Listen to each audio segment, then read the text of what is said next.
या रे हरिदासानो जिंकू कळी काळा आमुची हा बळा पुढे किंवा आपुलिया बळा पुढे किती बा पुढे रंग सुरंग घमंडी नाना छंदे हास्य विनोदे नामाची आवडी या रे हरिदासानो विको कमी कर या रे हरिदासानो जिंकू कळी काळा आपुलिया बळा पुढे किती बा पुढे येणे तेने प्रकारे बहुता सुख जोडे येणे तेने प्रकारे बहुता सुख जोडे पूजन ते घडे नारायणा अंतरी या रे हरिदासानो जिंकू कळी काळा आपुलिया बळा पुढे किती बा पुढे वाकुडिया माना बोल बोलावे आरुष वाकुडिया माना बोल बोलावे आरुष येईल तो त्यास छंद पडिये गोविंदा या रे हरिदासानो जिंकू कळी काळा आपुलिया बळा पुढे किती बा पुढे आपुल्या आनंदे एका पुढे एक नटा आपुल्या आनंदे एका पुढे एक नटा नाही थोर मोठा लहान ये प्रसंगी या रे हरिदासानो जिंकू कळी काळा आपुल्या बळा पुढे किती बा पुढे तुका म्हणे येथे प्रेम भंगो नये कोणी तुका म्हणे येथे प्रेम भंगो नये कोणी देव भक्त दोन्ही निवडिता पातक या रे हरिदासानो जिंकू कळी काळा आपुलिया बळा पुढे किती बा पुढे विठ्ठल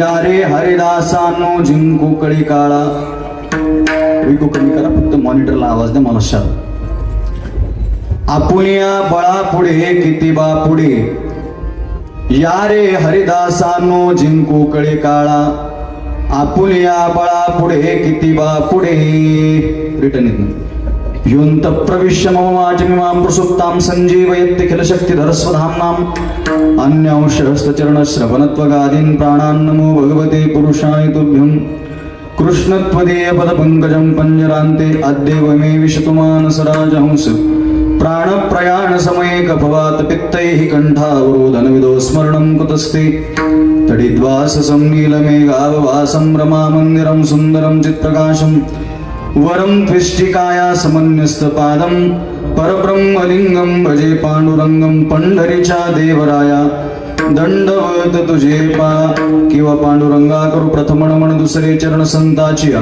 त्यांच्या कृपादाने कथेचा विस्तारू बाबाजी सद्गुरु दास तुका नमो ज्ञानेश्वरा नमो ज्ञानेश्वरा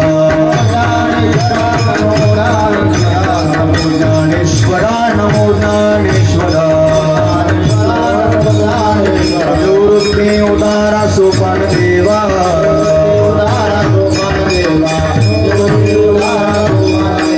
मुक्ताबाई नमो त्रिभुवन पावनी मुक्ताबाई नमो त्रिभुवन पावनी अभ्यत्रय जननी देवाची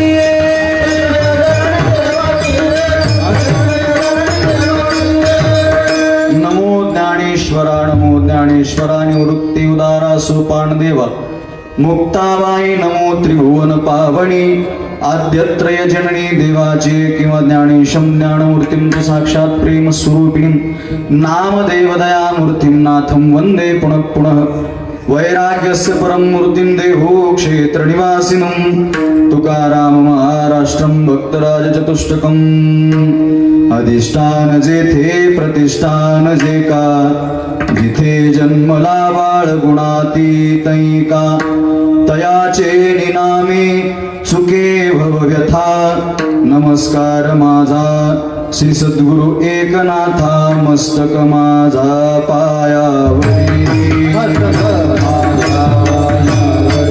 मस्तक माझा पायावरी या वारकरी संतांच्या वारकरी संतांच्या वारकरी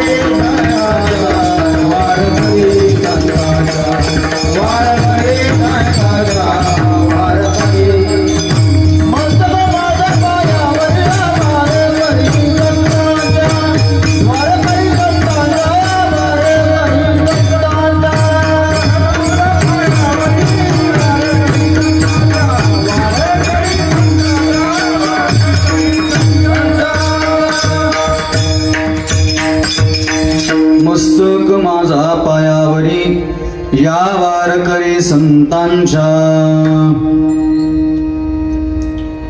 या रे हरिदासांनो जिंकू कळी काळा आपुनिया बळा पुढे कितीबा पुढे या रे हरिदासांनो जिंकू कळी काळा आपुनिया बळा पुढे कितीबा पुढे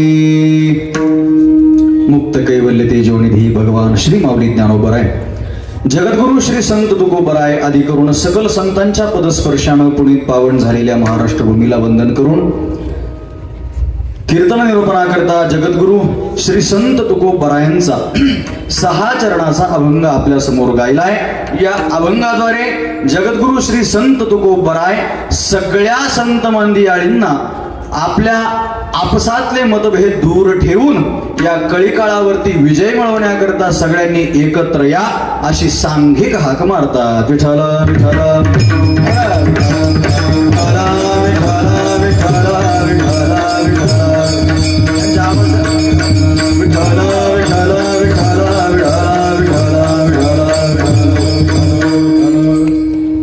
चिंतनाला सुरुवात करण्यापूर्वी अल्पसा परिहार देणं गरजेचं महत्वाचं आणि वक्त्याचं कर्तव्य या नात्यानं बोलतो.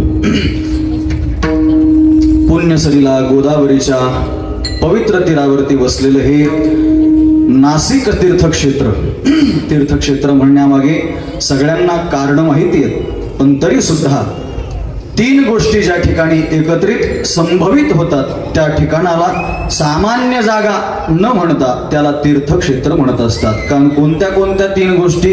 देव, भक्त आणि नाम. या 3 गोष्टी एकत्रित आल्या की ती जागा सामान्य न राहता ते तीर्थक्षेत्र बनत असतं. म्हणून तीर्थक्षेत्र नाशिक या आशयाने किंवा दुसरा एक आशय घ्या, ज्या नाशिक जिल्ह्यामध्ये प्रभू रामचंद्रांचे चरणस्पर्श झाले आणि त्यांच्या चरणस्पर्शानं पायधुलीनं पवित्र झालेला हा आसिक जिल्हा म्हणजे नाशिक जिल्हा. परमार्थामध्ये आपली सदोदित रुची असणारा हा जिल्हा आहे आणि सामान्य सहज परमार्थ करत नाही मायबाप. नाशिक जिल्हा थाटात परमार्थ करतात, थाटात. आणि परमार्थ हा थाटाचाच आहे महाराज. उगाच गबाळ्याचे काम नव्हे. तुकोबराय म्हणतात ना, येर गबाळ्याचे काम नव्हे, इथं पाहिजे जातीचेच महाराज. म्हणून परमार्थ करायचा तर स्वाभिमानानं परमार्थ करायचं, घमंडीनं परमार्थ करायचं. मी पुढे बोलणार आहे. आणि अशा घमेंडमध्ये अशा आपल्या परंपरेचा अभिमान जोपासून सप्ताह करणारे, कार्यक्रम करणारे तुम्ही नाशिककर मंडळी आहात. सगळ्यांनी सुंदर असा हा अखंड हरिनाम सप्ताह तथा श्रीमद भागवत कथा सुंदर असं नियोजन आहे. आणि या नियोजनामध्ये ज्यांच्या कृपाशीर्वादानं मार्गदर्शनानं हा सप्ताह या ठिकाणी संपन्न होतोय, श्री हरिभक्तीपरायण गुरुवर्य शांताराम महाराज बोडखे पाथर्डीकर आणि त्याच पद्धतीनं श्री हरिभक्तीपरायण शिवराम महाराज पालवे. आता इथं दोघांचे फोटो दिलेत म्हणून दोघांचे वाचले आम्ही. हा, श्री हरिभक्तीपरायण शिवराम महाराज पालवे तुम्हीच का? अरे नाही, हार्मोनियम वादक वाचलं म्हणून लक्षात आलं माझ्या. आणि ज्यांची मुखातून सुंदर या ठिकाणी श्रीमद भागवतचा कथा चालू आहे, प्रेममूर्ती श्री हरिभक्तीपरायण रामदास महाराज शिंगवेकर गुरुजी, सुंदर अशी कथा या ठिकाणी संपन्न होत आहे. आणि आज ही 4थ्या दिवसाची कीर्तनाची सेवा माझं पामराकडे आली, ज्यांच्यामुळे ही सेवा मला प्राप्त झाली. श्री हरिभक्तीपरायण बाळासाहेब देशमुख नाना, आमचे बाळू नाना यांच्या प्रेमास्तव आज ही तुमची सेवा करण्याचा योग मला प्राप्त झालेला आहे. बाकी सगळे आयोजक कमिटी मंडळी मला काय कोणाची नावं माहिती नाही.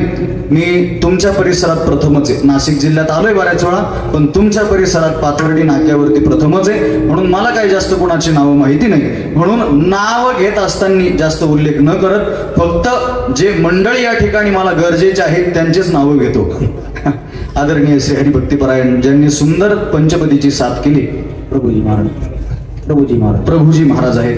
श्री हरिभक्तीपरायण भरत महाराज, श्री हरिभक्तीपरायण सोपान महाराज आणि मृदंगावरती गोड साथ करणारे भाग्यवंत महाराज. आमचं भाग्य आहे की भाग्यवंत महाराज मृदंगावरती साथ करतायत. सुंदर मंडळी. महाराज कीर्तना करता सगळ्या गोष्टी मुबलक असाव्या लागतात आणि नान्यथा कीर्तन होत नाही. काय काय लागतं? श्रीमद भागवत ऐकताय ना तुम्ही, भागवतातला श्लोक सांगतो ऐका की प्रल्हादस्तालधारी तरल गतितया चोद्दवक्कांस धारी वीणाधारी स्वर ऋषीश्वर कुशलतया राग करता अर्जुनो भूत इंद्रोवादी मृदंगम जय जय सुकरा कीर्तने ते कुमारा यत्राग्रे भावभक्ता सरस रचनया व्यासपुत्रो बभूव. या सगळ्या गोष्टी कीर्तना करता लागतात. काय काय लागतं?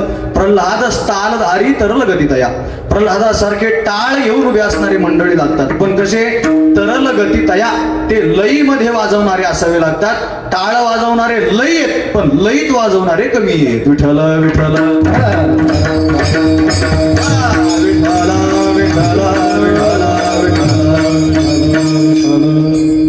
उद्धव कांसधारी वीणाधारी स्वर ऋषी स्वर कुशलतया आणि राग रागिनी गाण्याकरता सुंदर कुशल अर्जुनासारखी मंडळी आज या ठिकाणी मला लाभले.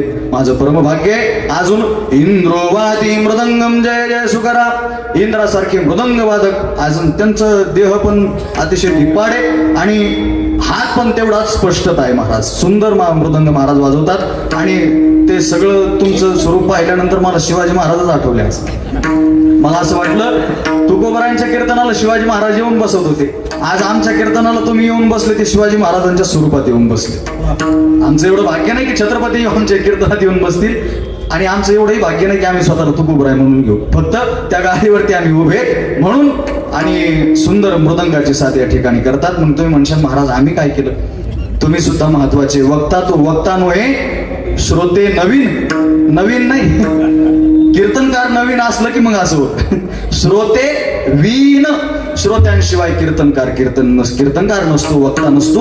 या न्यायानं तुम्ही सगळे मंडळी, प्रभू तुम्ही महेशियाच्या मूर्ती, मी दुबळा तवार्चित श्री भक्ती, मौन म्हणून बोल गंगावती स्वीकाराल की विठाला.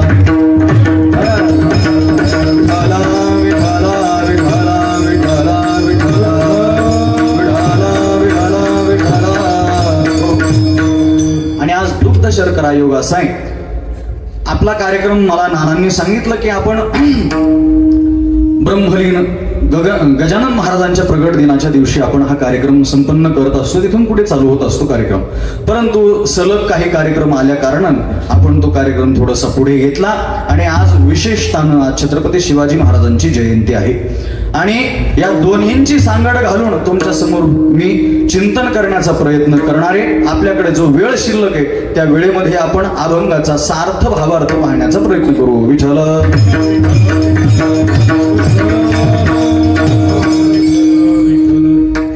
तुकोबराय मानवी जीवनामध्ये जेवढे जेवढे म्हणून संत मंडळी, साधू मंडळी, सांप्रदायिक मंडळी आहे त्या सगळ्यांना हाक मारतात. काय हाक मारतात? अरे तुम्ही एकत्रित या, एका छत्राखाली या. पण कशा करता? या काळावरती विजय मिळवण्याकरता. ऐका लक्षपूर्वक आता. या युगामध्ये, या जगतामध्ये कालगणनेसाठी म्हणून 4 युग सांगितले. कोणकोणते? कृत, त्रेता, द्वापार आणि कली. हे 4 युग कालगणना म्हणून करण्याकरता सांगितले जातात. आता यांची कालगणना आणि यांची वर्षे सांगत बसत नाही मी तुम्हाला. का सांगू? एका मिनिटात सांगतो. कलियुगाचं आयुष्य आहे 4,32,000. या पाठीमागे द्वापाराचं आहे 8,64,000. या पाठीमागे त्रेतायुगाचं आयुष्य आहे किती? 12,96,000 आणि कृतयुगाचं आयुष्य आहे 17,23,000. आणि एवढं सगळं मिळून ही कालगणना चालू असते. मला सांगायचं एवढंच की कालगणनेकरिता 4 युग महत्वाचे. कृत, त्रेता, द्वापार आणि कली. आता लक्षपूर्वक ऐका. या प्रत्येक युगामध्ये युगाची शक्ती वेगवेगळ्या घटकामध्ये राहत होती. मग कोणत्या युगाची शक्ती कशात होती? कृतयुगामध्ये, त्रेतायुगामध्ये, द्वापार युगामध्ये आणि कलियुगामध्ये. त्रेतायाम ज्ञानशक्तिश्च मंत्रशक्ती कृते युगे, द्वापारे युद्धशक्तिश्च संघशक्ती कलियुगे. मग कोणकोणत्या युगात कोणकोणती शक्ती होती? ऐका लक्षपूर्वक. सगळ्यात पहिला कृतयुग. कृतयुगामध्ये शक्ती होती ज्ञानात. महाराज ज्याच्याकडं ज्ञान आहे त्याच्याकडं सगळी शक्ती महाराज. कृतयुग होतं की जिथे ज्ञानानं सगळ्या गोष्टी बनत होत्या महाराज. ज्याच्याकडं ज्ञान आहे ना त्यानं सगळ्या गोष्टी कराव्यात. ऐका, साधक ज्ञानाकरता किती तपश्चर्या करत राहतो, ज्ञान सहजासहजी प्राप्त होत नाही. कृतयुगामध्ये सुद्धा ज्ञान प्राप्ती करता अखंड सायास करावे लागले लोकांना. माऊली ज्ञानोबरांच्या काही ओव्या सांगतो, तुमच्या पचनी पडल्या तर बघा. माऊली ज्ञानोबराय म्हणतात, एखादा साधक त्याच्या जीवनात ज्ञान प्राप्ती करता किती साधना करतो, किती तपश्चर्या करतो. ऐका, जया ज्ञानाला गे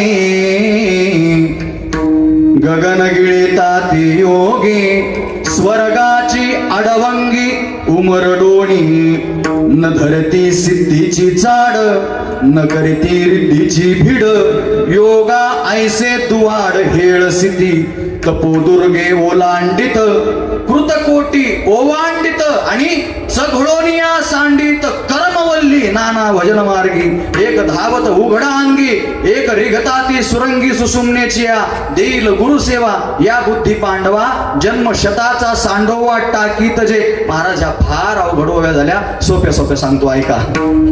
ते ज्ञान पैगा बरवे. महाराज आता प्रवचनाची ओव्या. ते ज्ञान पैगा बरवे, जरी मणी हाती आणावे, तरी संताया भाजावे.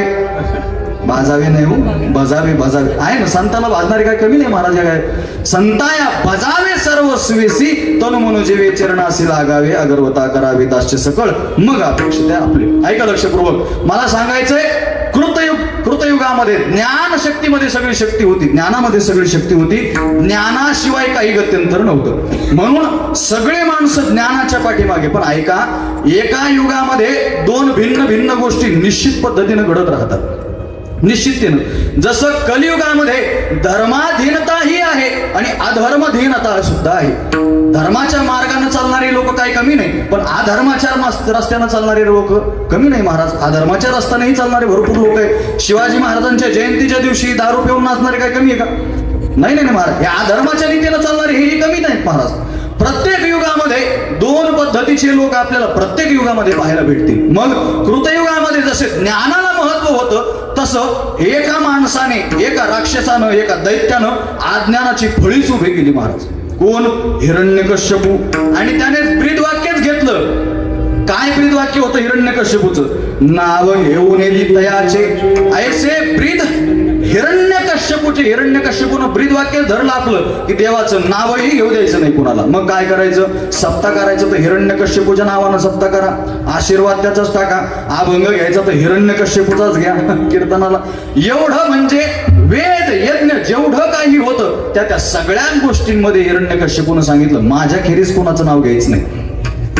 अज्ञानाची मोठी बळी उभी केली. आणि कसं आहे माहिती का महाराज, लोक हा जगत असं आहे महाराज, हे जगताचे विचार तुंबलेले. त्या विचारांना फक्त कोणीतरी वाढ देणारा लागतो की समाज त्याच्या पाठीमागे धावतो. उदाहरण सांगू तुम्हाला, एखादा तुंबलेला डोह असावा, तुंबलेला डोह पाण्यानं तुंबलेला डोह असावा, त्याला घळ पडली की पाणी सगळं त्या घळीच्या दिशेनं धावत राहतं महाराज. तसंच आहे, माणसाला फक्त एखादा विचार त्याला सांगा की तो त्याला विचार मोकळा करण्याची जागा भेटली की तो त्याच पाठीमागे धावत असतो. मग अज्ञानाची फळी उभी केली, सगळे लोक अज्ञानाच्याच पाठीमागे धावायला लागले. हिरण्यकश्यपू स्वाहा, हिरण्यकश्यपू नमो, हे सगळं चालू झालं. मग ऐका, या जगताची रीत अशी, भगवान परमात्मा आपल्या घरामध्येच आपला विरोधक जन्माला घालतो. विरोधक बाहेर जन्माला येत नाही महाराज. काय विरोधक कोणताही बघा तुम्ही, कधीही बघा, विरोधक स्वतःच्याच घरात जन्माला येत राहतो. ऐका लक्षपूर्वक. रावणाला विरोध कुठे हो? स्वतःच्याच घरात. म्हणून तर म्हटलं जातं ना, घर का भेदी लंका ढाई. महाराज, घरातच भाऊ विरोधी झाला. जर इथं भाऊ भावाचा, सक्का भाऊ सख्या भावाचा विरोधी झाला तर पुतण्या चुलत्याच्या विरोधात गेला तर काय वाईट वाटत? गेले बिचारे आता. पण महाराज वाईट वाटायचं का? विरोधक प्रत्येकाच्या घरामध्ये विरोधक निश्चित जन्माला येत असो. तसंच हिरण्यकश्यपूच्या घरामध्ये विरोधक जन्माला आला. कोण? भक्त प्रल्हादजी महाराज. आणि भक्त प्रल्हादाने महाराज ज्ञानाची कास धरली. माऊली ज्ञानोबराय म्हणतात, यांना कुठून ज्ञान प्राप्त होतं? सत्वर उच्चार प्रल्हादी बिंबला आव. ज्या वेळेस आईच्या गर्भातून बाहेर आले ना, नुघडता बाळपणाची दिठी. अजून ओवी सांगतो, वैशेची या गावा न येता. काय पुढे? त्याच्या अगोदरचा तुकडा सांगा. हा, बालपणी सर्व त्याच्या अगोदरचा तुकडा सांगा. बरं, सद्गुरु कृपेने आठवलं तर मी सांगन तुम्हाला. मला सांगायचं काय? बालपणीच सर्वज्ञता वरी तयाते. पण तो उपजताची ज्ञान, ज्या वेळेस तो निर्माण झाला, जन्माला आला ना, त्याला उपजताच ज्ञान प्राप्त झालं महाराज. सर्व ज्ञान. हा, तैसी तशीची वाट न पाहता. ऐका, कोणत्याच गोष्टीची वाट न पाहता त्याला सगळं ज्ञान त्याला भगवान परमात्म्यानं देऊ केलं असं म्हणा, किंवा ज्ञानानं त्याला वरलं असं म्हणा. असा प्रल्हाद भक्त जन्माला आला. आणि प्रल्हादानं महाराज फळीफोड त्या ठिकाणी गाडा चालवला. आणि एवढी फळीफोड गाडा चालवला प्रल्हादानं की आपल्या हिरण्यकश्यपूचं कुठेही नाव ठेवलं नाही. ज्ञानाच्या पाठीमागे मग सगळे ज्ञानाच्या पाठीमागे लागू लागले. भक्त प्रल्हादानं आपल्या समवेत जेवढे जेवढे घेता येतील, कौमारे आचरेत प्राज्ञे धर्मम भागवतान इह, सगळे जेवढे जेवढे म्हणून 12 भागवत झाले. त्यात सगळ्यात पहिला भागवत म्हणजे भक्त प्रल्हादी महाराज. सगळ्यात पहिले भागवत भक्त प्रल्हाद आहे. मग सगळे जेवढे जेवढे अज्ञानी जगत होतं, त्या सगळ्या जगताला आपल्या हाताशी धरलं आणि ज्ञान मार्गाला लावलं. आणि ज्ञान मार्गानं काय झालं? भगवत प्राप्ती झाली. नृसिंह भगवान परमात्मा अवतरित झाले. दृष्टाचा नाश झाला आणि भक्ताचं संरक्षण झालं. ज्ञानाचा विजय झाला. कृतयुगामध्ये ज्ञानाला किंमत होती.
तैशी दशीची वाट न पाहता आणि वैशीच्या घावा न येता बाळपणीच सर्वज्ञता वरी तयाते. सद्गुरु कृपा आहे म्हणायचे. ऐका लक्ष बरोबर.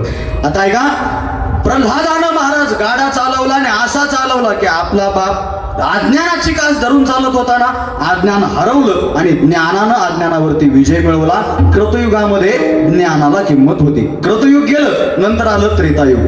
आता त्रेतायुगामध्ये शक्ती होती महाराज. कशामध्ये? त्रेतायाम मंत्र शक्तीश्य. त्रेतायुगामध्ये मंत्रामध्ये शक्ती आली, सगळी शक्ती. आता ज्ञानामध्ये शक्ती राहिली नाही, सगळी शक्ती कशात आली? मंत्रामध्ये. दशरथजी महाराजांना 3 पत्न्या. किती? 3 पत्न्या. कोणत्या कोणत्या? कौसल्या, कैकेयी आणि सुमित्रा. पण पुत्र एकीला सुद्धा नाही, म्हणून पुत्र कामेष्टी यज्ञ करवला. भृगु ऋषी त्यांना बोलावलं गेलं आणि त्यांच्या हस्ते पुत्र कामेष्टी यज्ञ करवला. आणि पुत्र कामेष्टी यज्ञ सफल झाला. यज्ञ भगवान परमात्मा हातामध्ये चरू घेऊन बाहेर आले आणि यज्ञ भगवान परमात्म्यानं सांगितलं, शृंगीस झडकरी बोलत असे. शृंगी महाराजांना बोलवा. शृंगी महाराज आले आणि शृंगी महाराजांना सांगितले काम करा. काय? पायस पात्र घेऊन या करी. आता मध्ये पायस पात्र घेऊन आले. शृंगीस झडकरी बोलत असे. शृंगी महाराजांना बोलावलं. हे द्या दशरथजी महाराजांच्या हातामध्ये. दशरथजी महाराजांना दिलं गेलं. दशरथजींना सांगितलं लवकरात लवकर हे तीनही भार्यांना वाटून द्या. बरं ठीक आहे महाराज. आणि विलंब करू नका. विलंब करता विघ्न ओढवे. विलंब करू बसू नका. मग काय करू? लवकरात लवकर तिन्ही राण्यांना हे 3 भाग वाटून द्या. ठीक आहे महाराज, काही अडचण नाही. पण ऐका ना, यज्ञ भगवान परमात्मा अंतर्धान होत असताना एक वर देऊन गेले. काय?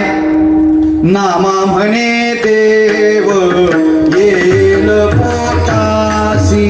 नामा म्हणे देव येईल पोटासी. हे नामा म्हणे देव टाळ वाजवा टाळ येईल पोटासी. नामा म्हणे देव येईल पोटासी. ऐसे गुजत्यासी अगदी सांगे अगदी सांगे. ऐसे गुजत्यासी अगदी सांगे अगदी सांगे.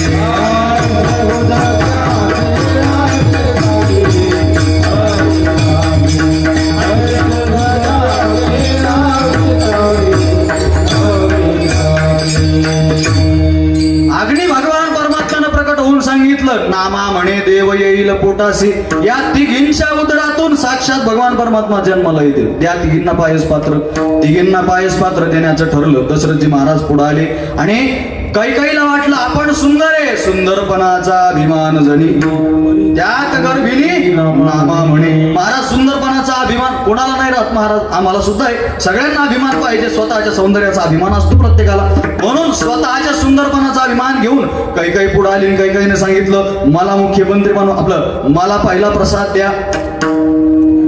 दशरथजी महाराजांनी सांगितलं कैकेयी बकरी कितीही शृंगारव्याम झाली, तिनं कितीही शृंगार केला तरी तिला गजाचं महाराज त्या ठिकाणी सर येत नसते.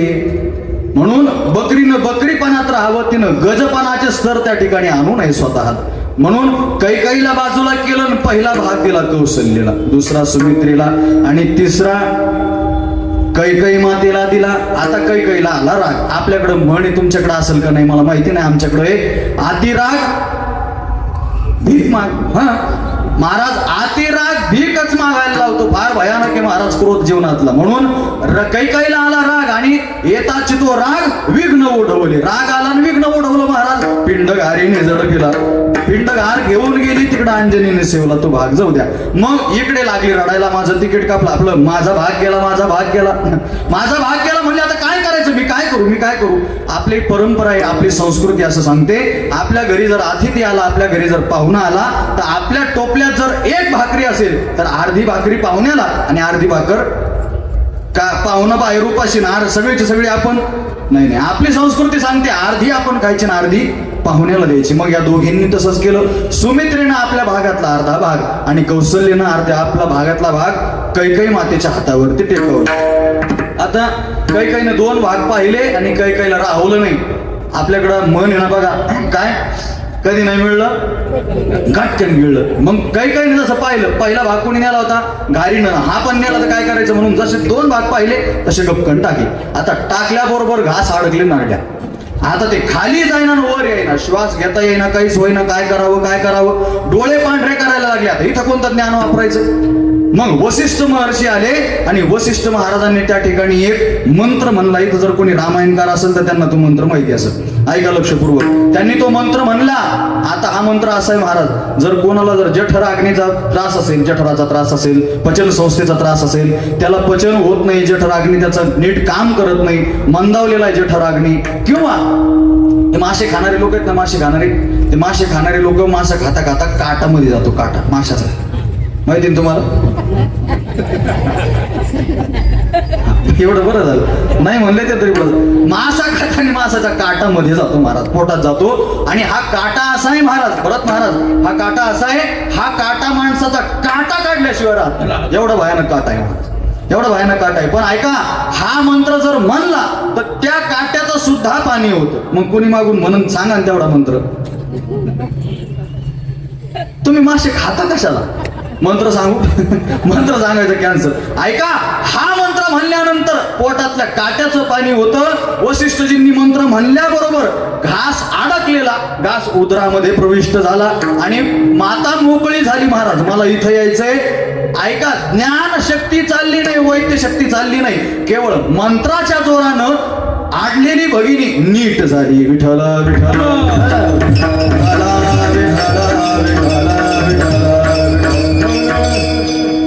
त्रेतायुगामध्ये मंत्रशक्तीमध्ये सगळी ताकद होती. जरा त्रेतायुग गेलं, आलं द्वापारयुग. द्वापारयुगामध्ये ज्ञान शक्ती चालत नाही आणि मंत्रशक्ती सुद्धा चालत नाही. मला सांगा, द्वापारयुगात ज्ञान व्यक्ती आणि मंत्र व्यक्ती काय कमी होते का महाराज? कमी नव्हती महाराज. अहो, विदुरासारखा विदुर नीती लिहिणारा ज्ञानी मनुष्य कौरवाच्या पदरी मंत्री म्हणून होता महाराज. सामान्य काय विदुर नीती? कधीतरी वाचून बघा. आजही आपली बुद्धी काम करणार नाही एवढी भयानक विदुर नीती आहे. आजही कितीतरी चांगले चांगले विचार आपल्याला हजारो विचार विदुर घेता येते. असे विदुर नीती महाराज. विदुरजी महाराज पदराला होते पण ज्ञानाची किंमत कळली नाही. विदुरजी महाराजांना हुसकावून लावलं.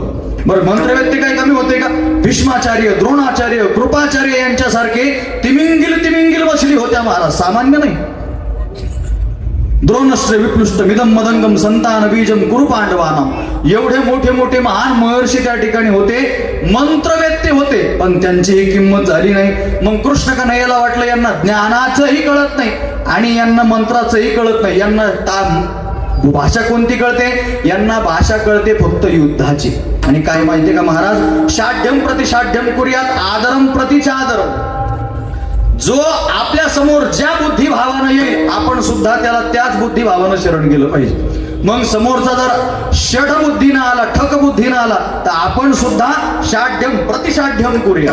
आपण सुद्धा ठक बुद्धीनंच जायचं. आणि एखादा आदरम प्रतिचादरम, एखादा जर आपल्याला कुर्यात आदरम आदर करत असेल आपला, तर आपण सुद्धा त्याच्यावरती चादर टाकून आपलं नाही कुर्यात आदरम प्रतिच आदरम हाच्या बाजूला घ्यायचा, नाही तर चादराची घोंगडीत रूपांतर झालंच म्हणून समजा. विठ्ठल हो, ऐका. मग एखादा आदरपूर्वक आपल्याला बोलत असेल तर आपण सुद्धा त्याला आदरपूर्वक बोला. आणि जो शठ बुद्धीनं ठक बुद्धीनं आपल्याकडे येतो आपण सुद्धा ठक बुद्धीनं त्याच्याकडे जा. आणि कृष्ण कन्हैयाला हे समजलं, हे सहजासहजी ऐकणारे नाही, यांना ठोकल्याशिवाय हे नीटच होणार नाही. आणि कलियुग ऐका, काही काही गोष्टी अशा आहेत की ज्या ठोकल्याशिवाय नीट होत नाही. कोणत्या कोणत्या सांगू का? ऐकायचंय तुम्हाला? ऐका. काही गोष्टी अशा आहेत की ज्या ठोकल्याशिवाय नीटच होत नाही महाराज. कोणकोणत्या ऐका?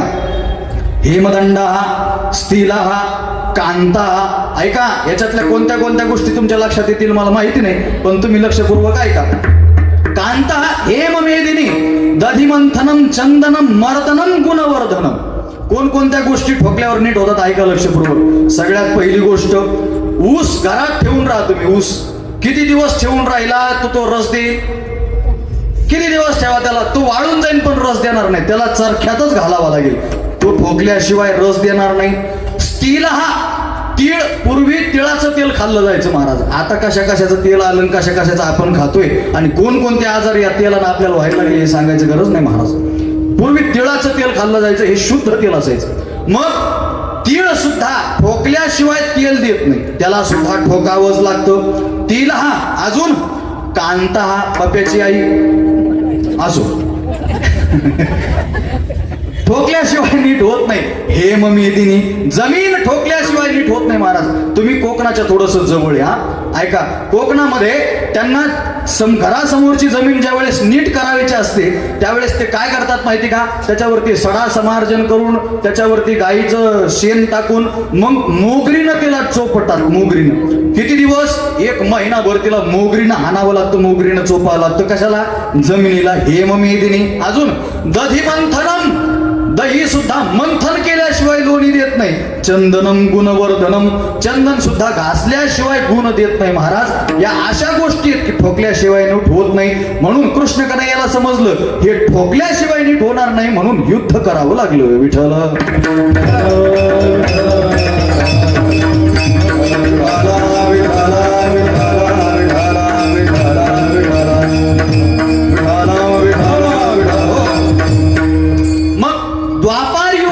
आता आलं कलियुग. कलियुगात भाषा ज्ञानाची भाषा चालत नाही, कलियुगात मंत्राची भाषा चालत नाही, कलियुगात युद्धाचीही भाषा चालत नाही, कलियुगात भाषा चालते संघ शक्तीची. संघ शक्तीनं कोणतेही काम पूर्ण होतात महाराज. फक्त तुम्ही संघटित व्हा, आपलं काम निश्चित झाल्याशिवाय राहणार नाही. मला सांगा, आमदार खासदाराकडे जात असताना तुम्ही एकटे गेले, काम होईल तुमचं? नाही, तुमचा पूर्ण कॉलनीचा ग्रुप घेऊन जा, काम 100% होणार तुमचं. कशामुळं? संघटनेच्या जोरावरती कलियुगामध्ये कोणतेही काम होतात महाराज, कोणतंही काम. फक्त आपण संघटित झालं पाहिजे, एकत्रित आलं पाहिजे. एकत्रित आल्यानं सगळे काम होतात. कलियुगात ज्ञानाची भाषा चालत नाही महाराज. मला सांगा, गावोगावी जे सप्ते होतात तिथं गाथा पाठ, ज्ञानेश्वरी पाठ, माणसाची कीर्तन आहे का गाणे म्हणणाऱ्याचे? इमानदारीने सांगा. गाणे म्हणणाऱ्याची इमानदारीने सांगायचं. गाणे म्हणणाऱ्याचे महाराज, ज्ञानाला किंमत राहिली नाही महाराज. कोण विचारित नाही ज्ञानाला? तुम्हाला सांगू का, आळंदीत मी अशी माणसं पाहिलीत आळंदीत, ज्यांची ज्ञानेश्वरी पाठे, गाथा पाठे, भागवत पाठे, रामायण पाठे. अहो ऐका, वाल्मिकी रामायणाचे सगळे श्लोक ज्यांच्या पाठे, असे माणसं रामनवमी, हनुमान जयंतीला कडी लावून घरात बसलेले राहतात. नाही विचारत लोक महाराज, नाही बोलवत त्यांना. ज्ञानाला किंमत नाही महाराज, अज्ञानाला. ऐका ना, इथं कलियुगाचं असं महाराज वर्म आहे या कलियुगाचं. इथं कितीही ज्ञानी असू द्या, आडाणी माणसं त्या ज्ञानाला येड्यात काढी देत महाराज. आडाणी माणसं ज्ञानाला येड्यात काढी देत. एक दिवस एक जण आमच्याकडे आला, माझ्याकडे आला.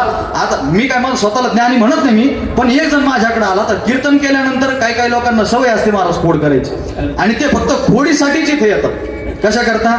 माऊली ज्ञानोबराय म्हणतात ना, काही लोक कथा कीर्तनाला कशाला जातात? ते 6 गोष्टी करण्याकरता जातात. कोणत्या? काही लोक श्रवण करण्याकरता जातात, काही गोष्ट कीर्तन पाहण्याकरता जातात, काही लोक फक्त दुश्चित्तानं जातात. कशा करता दुश्चित्तानं?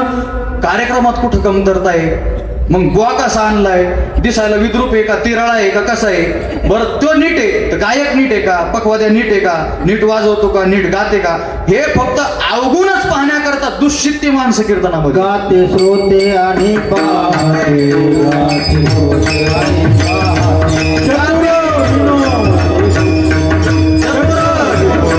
दुश्चित्ते पावे सर्वनाथे, पावे पूर्णवनाथे, या सगळाचे विनवनी, या सगळाचे विनवनी.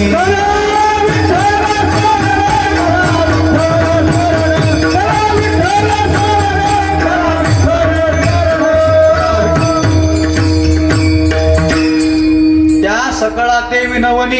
इतर गोष्टी पाहत बसू नका, करा विठ्ठल स्मरण. काही लोक महाराज नुसत्या खोड्या करायला येतात, नुसतं काहीतरी बोट लावायचं, कुठंतरी काहीतरी करायचं, हेच करण्याकरता माणसं. आणि या कलियुगामध्ये माणसं फक्त खोडील माणसं जास्त झाली, सरळ माणसंच कमी राहिली या जगतात. सरळ माणसं फार कमी आहेत महाराज, खोडील माणसं लई झाली. मग ऐका, इथं अज्ञानी सुद्धा ज्ञानी माणसाला येड्यात काढी देत. दृष्टांत सांगतो तुम्हाला. एक माणूस पुण्याहून बसला, सोलापूरला निघायचं होतं. सोलापूरला निघाला. आता निघाल्यानंतर अडाणी होता, बिचारा शेतकरी होता, तो गाडीत बसला. आणि एक सद्गृहस्थ, चांगला शिकलेला सुशिक्षित मनुष्य गाडीत बसला. आता दोघांना जायचं होतं सोलापूरला, पण शेतकऱ्याला उतरायचं होतं कुरुडवाडीला. कारण की त्याला जायचं होतं पंढरपूरला पंगत घालायला. त्याला कुरुडवाडीपर्यंत ट्रेन होती. मग बसला गाडीत. तो सद्गृहस्थ आला, सज्जन आला, शिकलेला होता चांगला.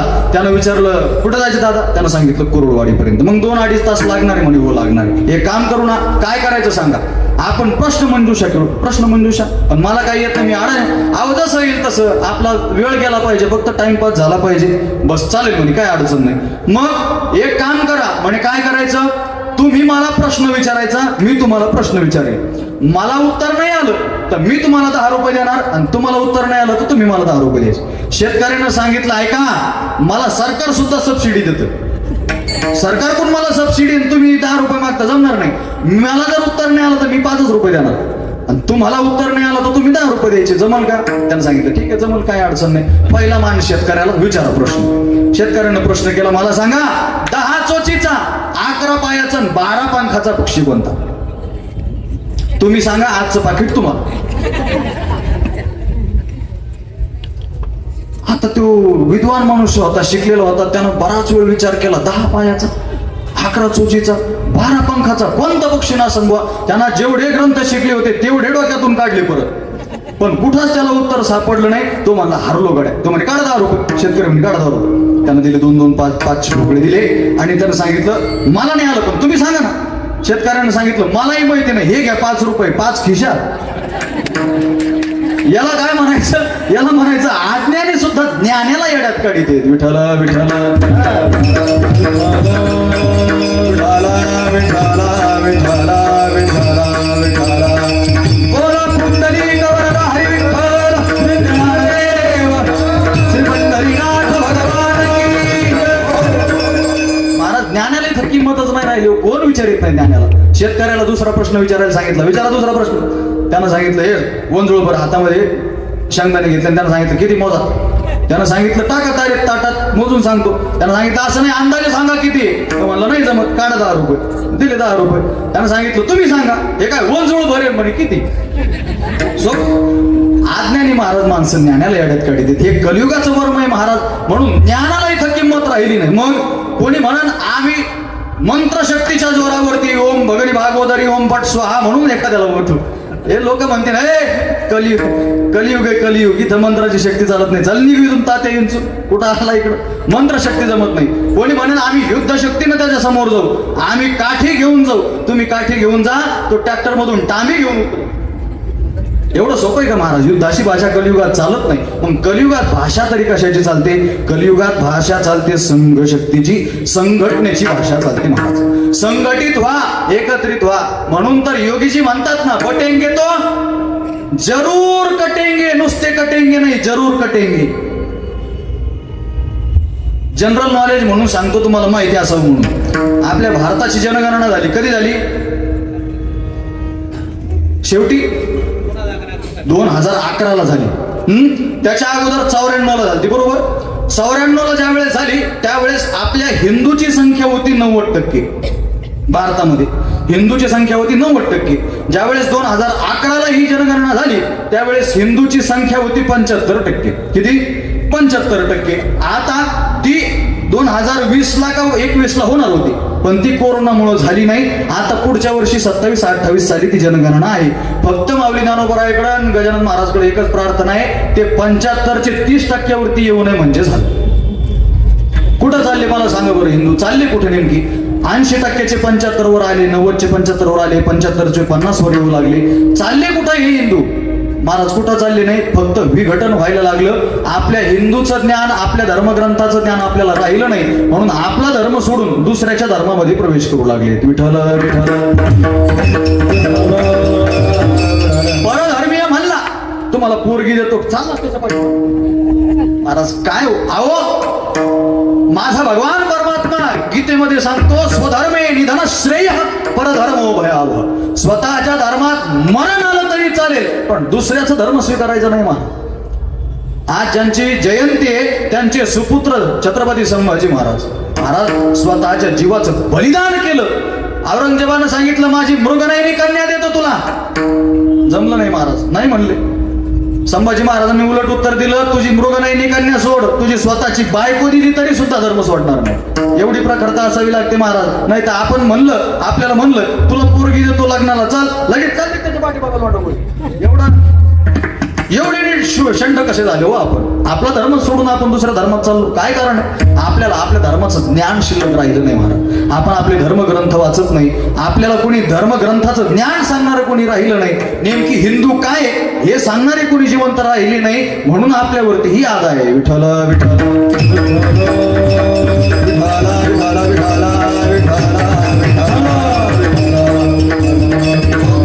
म्हणून संघटित झालं पाहिजे. संघटनेमध्ये महाराज निश्चित ताकद आहे. सांगू का तुम्हाला, ऐका लक्षपूर्वक. एक आळंदीला जर कधी तुम्ही गेले तर पंचतंत्र नावाचा एक ग्रंथ भेटतो. तेवढी पंचतंत्र नाही कोणता ग्रंथ आला तुम्हाला तर तेवढा नक्कीच आण. त्या ग्रंथात आलेली कथा आहे, ऐका काय कथा आहे. एक हत्ती जंगलामध्ये जायचं, जंगलामध्ये रोज, आणि रोज जंगलामध्ये जाऊन काय करायचं, चिमणीचे घरटे तोडायचा, तिचे अंडे फोडायचा, पिलं मारायचा, असं रोज चालू झालं त्याचं. आणि बरेच महिने चिमणीनं हे सहन केलं महाराज. पण किती दिवस चिमणी सहन करेल? चिमणी तरी किती दिवस सहन करेल, नाही का? एक दिवस चिमणीचा राग होतोच अनावर होतोच महाराज. नवऱ्याला पण शिवाय देते मग काही चिमणी आपलं चिमणीचा राग अनावर होतो महाराज. कधीतरी चिमणी महाराज किती दिवस शांत बसेल चिमणी, किती दिवस अत्याचार सहन करेल, ती सुद्धा कधीतरी उद्युक्त होतेच आणि कधीतरी तिच्या अंतःकरणातला भाव प्रगट होतोच महाराज. मग चिमणीने ठरवलं हत्तीला सोडायचं नाही. मग काय करायचं, आपलं बळ किती हत्तीचं बळ किती, आपल्या बळापुढे हत्तीचं बळ काय महाराज, आपण त्याच्यामुळे सोडलं की आपल्याला तो असं चिरडेल. मग काय करावं, चिमणीनं ठरवलं आपल्याला एकट्याला हे करता येणार नाही. मग चिमणी निघाली, सुतार पक्षाला भेटली, सुतार पक्षाला सांगितलं एक काम करा दादा, सुतार पक्ष दादा उद्या आपली मिटिंग आहे, तेवढ्या मिटिंगला या. पण काय कारण मिटिंगचं, आपल्याला हत्ती संपवायचं. सुतार असला, अरे काय विचारता, हत्तीचं बळ कुठं आहे, आपलं बळ कुठं, तुम्ही ते हत्तीला संपवायला निघाला, कसं जवळ कसं वेळ खाईल, मोदी कुठं, ममता कुठं, आपलं काय कसा वेळ बसायचं म्हणे, हा कसं काय जमायचंय, बर जाऊ द्या. सुतार पक्षाने सांगितलं नाही जमणार, कसं काय जमायचं, तुम्ही मिटिंगला तर या, एकदा या मिटिंगला, मग बघू आपण काय ठरवायचं ते. ठीक आहे, सुतार पक्षानं मान्यता दिली. पुढे आले, पुढे मुंग्यांना सांगितलं, मुंग्यांना तुम्ही सुद्धा मिटिंगला या. मुंग्या मिटिंगला तयार झाल्या. पुढे बेडकाला भेटल्या, बेडकाल तयार झाली आणि सगळ्यांची मिटिंग भरली. ज्याला त्याला आपले काम वाटून देत असताना चिमणीनं सांगितलं एक काम करायचं सुतार महाराज, काय, ज्यावेळेस उद्या हत्ती जंगलात येईल त्यावेळेस तो ज्यावेळेस माझे घरटे तोडायचा प्रयत्न करेल त्यावेळेस आम्ही सगळ्या चिमण्या त्याच्या कानाभोवती गलका करू. एकच गलका त्याच्या कानाभोवती करू, त्याला काही सुधारणार नाही. इकडे तिकडे बघण्याच्या नादामध्ये त्याचं दुर्लक्ष होईल. तेवढ्याच वेळेत तुम्ही काय करायचं, अहो चांगल्या चांगल्या झाडांना पोखरणारे तुम्ही, चांगल्या चांगल्या झाडाच्या डाळे फोडणारे तुम्ही, मग तुम्ही काय करायचं, दोनच झडपी घालायचे आमच्यासाठी. एक झडप उजव्या डोळ्यावरती, एक झडप डाव्या डोळ्यावर.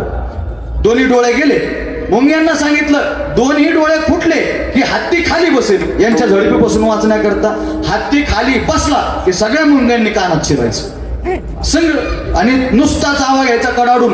मुंग्या चावू लागले की हत्ती काय करेल, हत्ती पाण्याच्या दिशेनं धावल, सरोवराच्या दिशेने धावल, जेणेकरून मुंग्या आपल्या कानातून निघून जाईल. आणि बेडकांना सांगितलं तुम्ही काय करायचं, तुम्ही उद्या सरोवराकाठी बसायचं नाही. मग सरोवराच्या बाजूला एक दलदल आहे, 100 फुटाची दलदल आहे, तिथं जाऊन बसायचं, तिथं जाऊन ओरडायचं, मोठ्या स्वरात ओरडायचं की जेणेकरून हत्तीला तर दिसणार नाही जायचं कुठे, तुमच्या स्वरानं तुमच्या आवाजानं तो तुमच्या दिशेने येईल आणि मग हत्तीचा स्वाहा होईल. ठरलं, उजेडला दिवस, दुसऱ्या दिवशी हत्ती आला, चिमण्यांनी गलका केला, मुंग्या कानात शिरल्या, हत्तीला महाराज दिसेना रस्ता, म्हणून बेडक सगळे भजनी मंडळच घेऊन आलं होतं महाराज.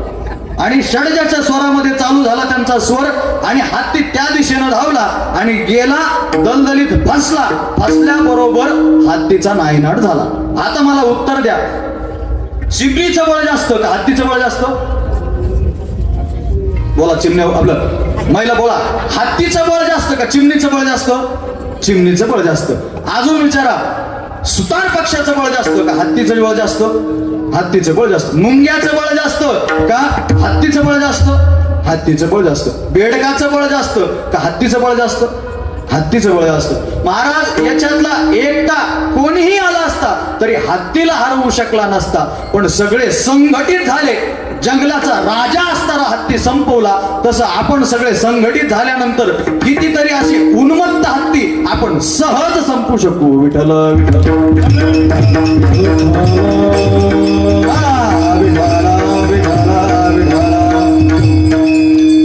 एक माणूस हातात 2 दगड घेऊन निघाला, 2 दगड, दोन्ही हातात 2 दगड होते आणि एक कुत्रा दिसला त्याला रस्त्याने जाताना. कुत्रा एक दगड घेतला आणि कुत्र्याला मारला. आता कुत्र बिचार एकटं होतं, पळायला लागलं. त्याला वाटलं अरे कुत्र्याला पळवलं, कुत्र्याला एका दगडात कुत्र्याला पळवलं. तो दगड दुसऱ्या हातात घेतला, उजव्या हातात, पुढं आला आणि एका लिंबाच्या झाडाला आग्यामोळ बसलेलं होतं.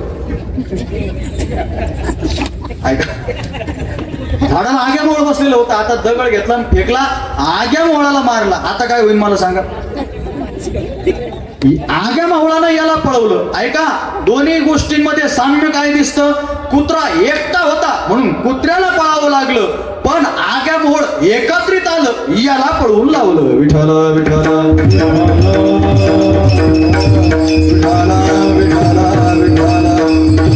महाराज, मी एका हाताच्या एका बोटानं हा माईक उचलू शकत नाही, पण माझे 5 बोट एकत्रित आले तर हा माईक मी संभाजीनगरला पण घेऊन जाऊ शकतो.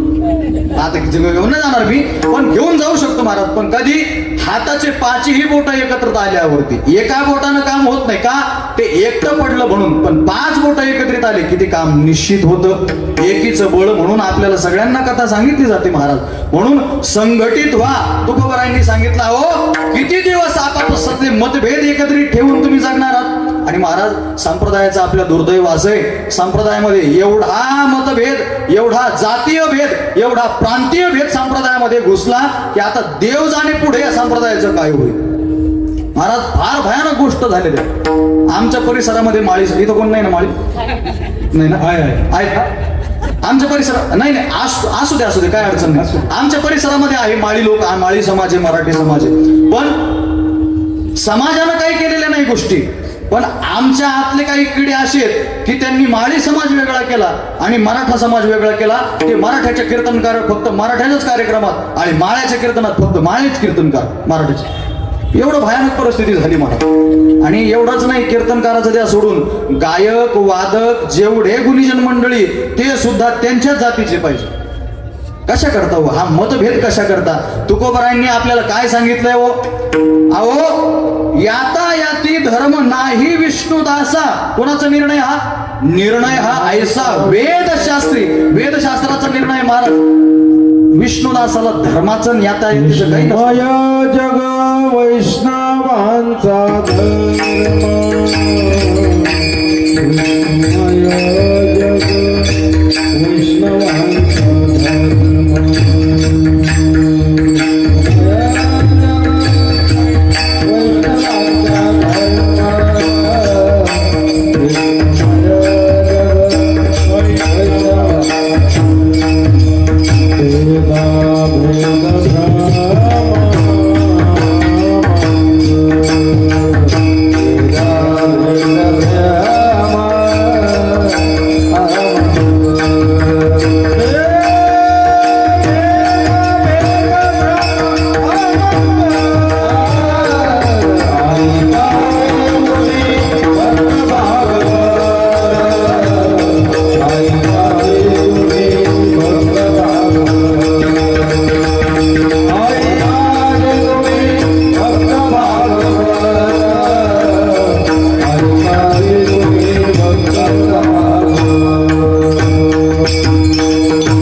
भगवत भक्ताला जाती यातीचं काहीच नसलं पाहिजे महाराज. अन्यथा आपल्या संप्रदायावरती सुद्धा पुढे गदा आल्याशिवाय राहायचे नाही महाराज. म्हणून मतभेद, आपसातले मतभेद दूर ठेवा, आपापसातले प्रांतीय भेद दूर ठेवा, सांप्रदायिक भेद, पंथिक भेद बाजूला ठेवा आणि सगळ्यांनी एकत्रित या. कशा करता एकत्रित या?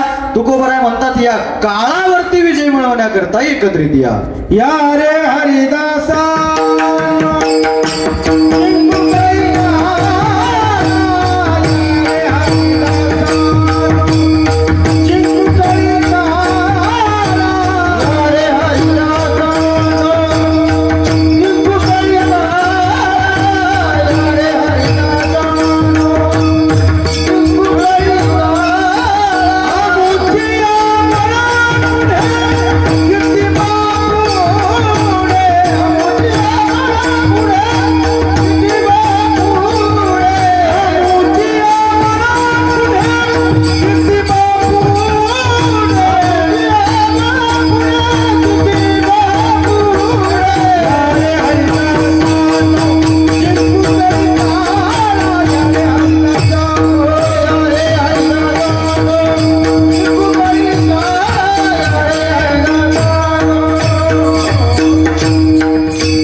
यारे म्हणणारी आहे महाराज, जारे म्हणणारी नाही. आपल्या घरी पाहुणा आला आणि जात असताना पाहुणा जर म्हणाला आता जातो बर का, आपण काय म्हणतो?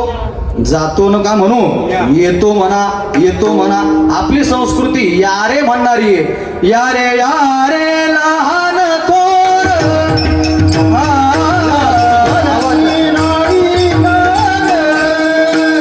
याची भलती नारी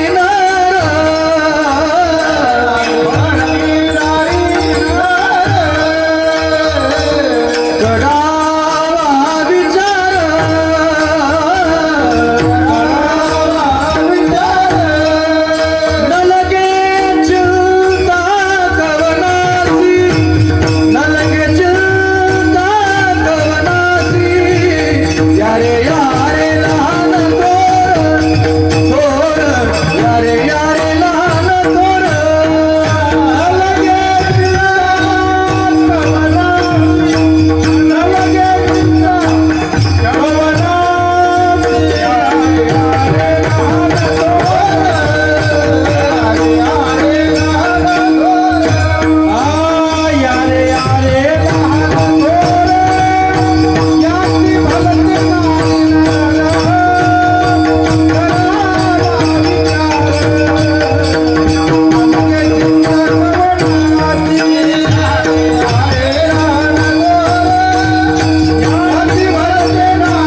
यारे म्हणणारी जारे म्हणणारी नाही. मग यारे कशा करता या कलिकाळावरती विजय मिळवण्याकरता या. तुकोबरांनी विचारलं का हो तुकोबराय कलिकाळ कुठं आपण कुठं. तुकोबरांनी सांगितलं चिंता करू नका, ज्या दिवशी आपण एकत्रित येऊ त्या दिवशी या कलिकाळावरती सुद्धा विजय मिळवता येतो. फक्त संघटित झालं पाहिजे व एकत्रित राहिलं पाहिजे. वेदाचे 4 वाक्य सांगून जातो, ऐका लक्षपूर्वक. आपलं वेद सांगतं काय, संगच्छत्वम संपचत्वम संवदत्वम आणि एकाकेन रमते. वेदाचे 4 वाक्य आहेत. वेद सांगता आपल्याला काय, संगच्छत्वम सोबत चला, एकटे चालू नका, सोबत चला. कुत्र्याचा दृष्टांत, एकटे राहिले की पळू पळू मारतात लोक तुम्हाला. मग एक संघटित राहा, एकत्रित राहा, एकट्यानं चालू नका, सोबत चला. म्हणून दिंडी जगतात कुठेही जा तुम्ही, दिंडी पाहायला भेटत नाही. ती दिंडी महाराष्ट्रात आहे महाराज. कशा करता, एकत्रित चला, एकत्रित या. अजून संपचत्वम सोबत जेवा. ऐका महिला मंडळ, आपल्या घरामध्ये सध्या एवढी भयानक परिस्थिती आहे की बाप कधी जेवतो मुलाला कळत नाही, आणि मुलगा कधी जेवतो आईला कळत नाही, आई कधी जेवते मुलीला कळत नाही. कोणाचाच कोणाला ताळमेळ राहिलं नाही महाराज. पुण्यामध्ये जर तुम्ही कधी गेला असाल तर पुण्यामध्ये दौंड तालुक्यामध्ये एक नवले परिवार आहे. नवले परिवार, त्यांच्या घरामध्ये 80 माणसं एका कुटुंबात राहतात महाराज. किती? आजही 80 माणसं एका कुटुंबात राहतात. आम्ही ज्या वेळेस त्या गावात गेलो आणि त्यांचा परिवार पाहिला ना, धन्य झाल्यासारखं वाटलं. काय महाराज प्रसन्न, प्रत्येक मनुष्य प्रसन्न नाही. परत 80 माणसं एकाच कुटुंबामध्ये एकाच विचार छत्राखाली राहतात महाराज. पण कशामुळे राहतात सांगू का, एक मेघ सांगतो, त्याच्यातला एक सुद्धा बिगर माळकरी नाहीये म्हणून. एवढं लक्षात ठेवा फक्त. नाही तर एक माळकरी आहे आणि एक दारू पिऊन येतो घरात, मग एकत्रित नाही राहत महाराज, मग विघटित झाल्याशिवाय राहत नाही महाराज. मग तुम्हाला मला सांगणं आहे काय, सोबत राहिलं पाहिजे, सोबत जेवलं पाहिजे. मला तुम्हाला सांगायचं, तुम्ही महिला मंडळ सगळं तुमच्या हातात आहे. घरातलं जेवण बनवणं. मुलगा घरी आला, मुलानं विचारलं झालं का जेवायला, मुलाला सांगायचं फोडणी राहिली. बाप आला नाही ना अजून, त्याला सांगायचं फोडणी राहिली. मग बाप आला, बापानं विचारलं झालं का जेवायला, मुलगा घरात बसलेला आहे. बाप आला, बापानं विचारलं झालं का जेवायला, बापाला सांगायचं अजून फोडणी बाकी आहे. बाप आला, आजा आला, आजानं विचारलं का हो झाली का फोडणी, झालं का जेवायला, फोडणी बाकी. सगळ्यांना घरात येऊ द्या, इतर ठिकाणी का फोडण्या दिल्या तुम्ही, आता एवढी फोडणी राहू द्या, बाकी काय फोडण्या झाल्या, एवढी फोडणी राहू द्या माझ्याकरता. मला मुलगा म्हणून समजा तुमचा, पण माझं तुम्हाला सांगणं आहे, ऐका सगळे एकत्रित या, एकत्रित जेवा. महिन्यात तुमच्या घरात पालट होतो की नाही बघा, एकाच महिन्यात महाराज सगळे विचार एकत्रित येतात, आणि ज्यांचे ज्यांचे विचार एकत्रित येतात ना, ते घर सुरळीत पद्धतीनं चालतं. म्हणून संपचत्वम सोबत जेवा. पंगत महाराज, कुठं पंगत आहे, तुम्ही फ्रान्सला जा ना तर इजिप्तला जा ना तर जर्मनीला जा, कुठंच पंगत सापडायची नाही तुम्हाला. पंगत फक्त महाराष्ट्रात, पंगत फक्त भारतात, इतर कुठं नाही महाराज. सप्त्याची पंगत, लग्नाची पंगत, अजून भंडाऱ्याची पंगत, आता झालेल्या निवडणुकीची माझं ना पंगत नाही, पंगत फक्त आपल्याला महाराष्ट्रात भेटेल. मग संपचत्वम सोबत जेवा, अजून संगच्छत्वम सोबत चला, अजून संवदत्वम सोबत बोला. आपल्याला सगळ्यांनी म्हणत असताना काय सांगितलंय, नुसतं पुंडलिक वरदा म्हणत नाही आपल्याकडे, काय म्हणतात, बोला पुंडलिक वरदा. मग ते काय कीर्तनकारांना टाळकऱ्यासाठी फक्त बोला, नाही नाही, सगळ्यांसाठी असतं, सगळ्यांनी बोलावं. संवदत्वम सगळ्यांनी सोबत बोला, आणि एकाकेन रमते, एकट्यानं राहू नका, एकट्यानं खेळू नका, सगळ्यांना सोबत घेऊन खेळा. हे वेदाचे 4 वाक्य आहेत महाराज. विठ्ठल विठ्ठल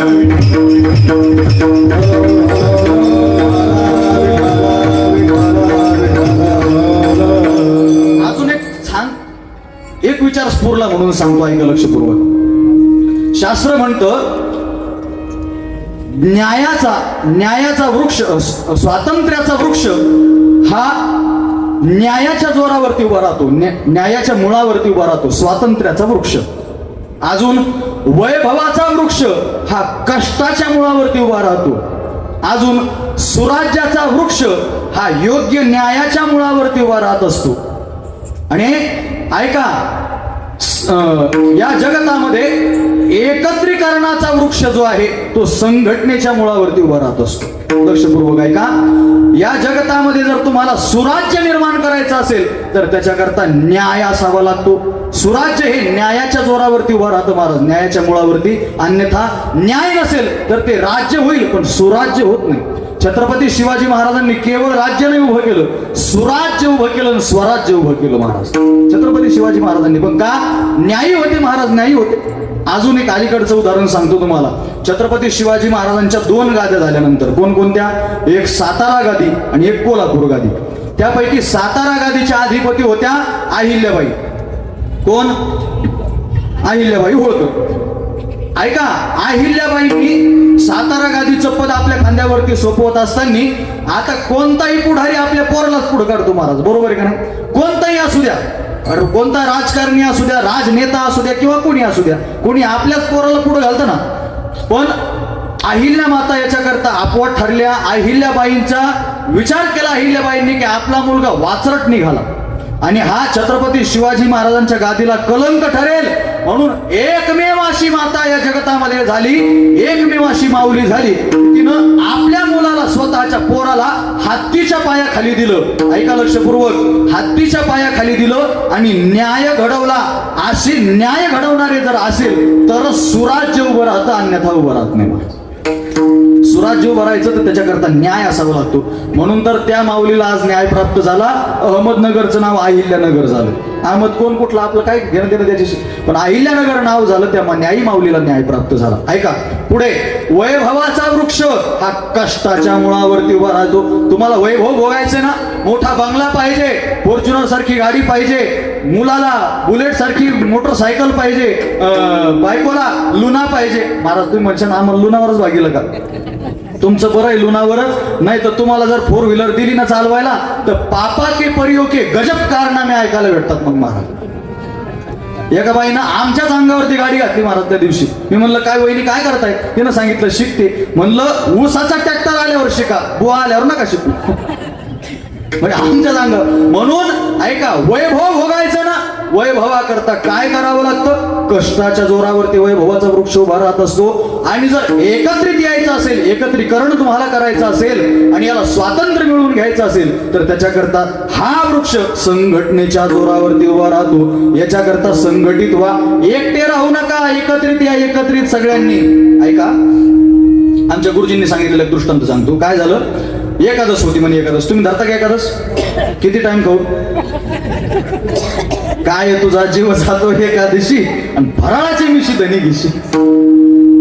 आमची गुरुजी याचा अर्थ सांगत असताना आज सांगतात, ते म्हणतात एकादशीच्या दिवशी जीव जातो याचा. कोणाचा? एकादशी धरणाऱ्याचा. न धरणाऱ्याचा कशाला जीव जातो? तो भाकरी तोडी तो. न धरणाऱ्याचा जीव जातो, पण कशा करता जातो महाराज?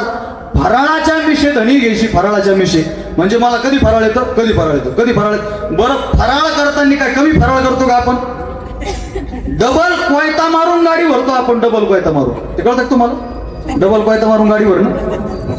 हा तुमच्याकडे आहे ना? हा, टाचून म्हणजे किती टाचून? आपलं कपाळ आणि आपलं पोट जोपर्यंत समान होत नाही तोपर्यंत खातात माणसं. महाराज काय सुमारे लोकांना एकादशीच्या दिवशी सुद्धा कपाळा इतकं पोट टणक झालं पाहिजे, त्यावेळेस बास आता बस झालं म्हणतो.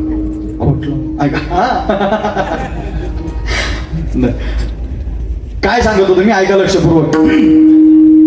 मग एकादशी आली. एकादशीच्या दिवशी गावातल्या एका दुकानदारानं जळगावच्या केळी आणल्या. जळगावच्या केळी आणल्या. केळी आणता आणता काही केळी फण्यापासून वेगळ्या झाल्या. मग त्यानं काय केलं? फण्या अशा दोरीला टांगल्या आणि ज्या तुटलेल्या केळी होत्या घरापासून बाजूला झालेल्या त्या एका टोपलीमध्ये ठेवल्या. लोक मग निघाले. महाराज कशा दिल्या केळी? केळीवाल्यानं सांगितलं या वरतीच्या टांगल्यात ना 50 रुपये डझन आणि या खालच्या टोपलीतल्या त्यानं सांगितलं 20 रुपये डझन. दोन्ही केळी जळगावच्या आहे म्हणे. हो जळगावच्या आहे. दोन्ही सोबत आणल्या म्हणे. सोबत आणल्या. मग ह्या 50च्या आणि ह्या 20च्या कसं काय? त्यानं सांगायला सुरुवात केली, हे वरचे जे घडाचे केळी आहेत ना, ह्या भावमंदाला धरून ये, त्या पाहुण्या रावळ्याला विचारते म्हणून 50 रुपये डझन. आणि या खालच्या या पाहुण्या रावळ्याला विचारित नाही, भावमंदाला धरून चालत नाही, एकटेच पळते म्हणून 20 रुपये डझन. विठ्ठला खरं सांगू का? त्या घडापासून तुटलेल्या केळी त्यांचं जर तोंड पाहिलं ना, त्यांचं जर तोंड पाहिलं, गांजा फुकणाऱ्याचं तोंड आणि त्या केळीचं तोंड सारखंच दिसत. महाराज त्या खाऊ सुद्धा वाटत नाही. एकानं मला एकादशीच्या दिवशी वाढल्या, त्याला मी म्हणलं त्याला, अरे आज एकादशी सोडली असती तर बरं झालं असतं. अशा केळी माझ्या समोर आणल्या. नको महाराज, खाऊही वाटत नाही त्या. पण कशामुळं घडलं महाराज ऐका, त्या घडातल्या केळी सगळ्यांना धरून राहिल्या म्हणून 50 रुपये डझन, आणि या घडाला सोडून राहिल्या म्हणून 20 रुपये डझन. म्हणून सगळ्यांना सांगणे तुम्हाला, घडांना धरून राहा, वेगळे झाले की तुमची किंमत कमी झाल्याशिवाय राहत नाही. विठ्ठल विठ्ठल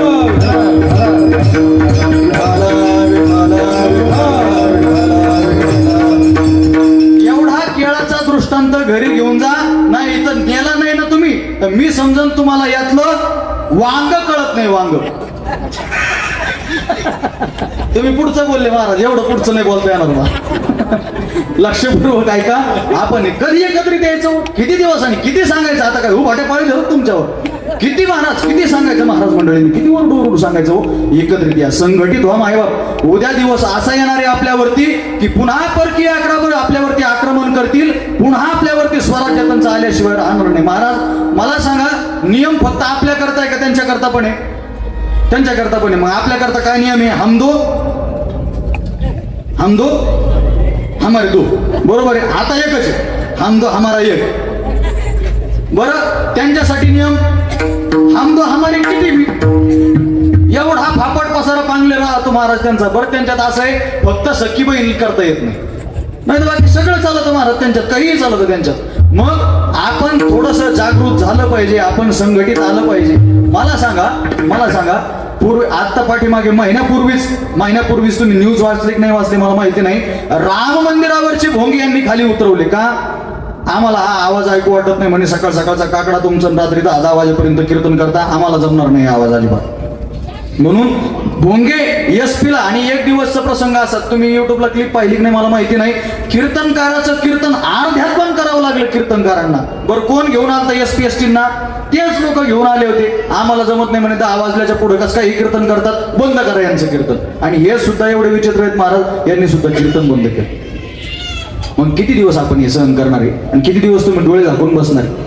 म्हणून मी आज हा भंग घेण्याचं कारण एकच एवढं महाराज, लोक संघटित व्हायला तयार नाही महाराज, लोक एकत्रित व्हायला तयार नाही. म्हणून तुमच्या सगळ्यांच्या चरणाशी लागून एक विनंती करतो, संघटित व्हा.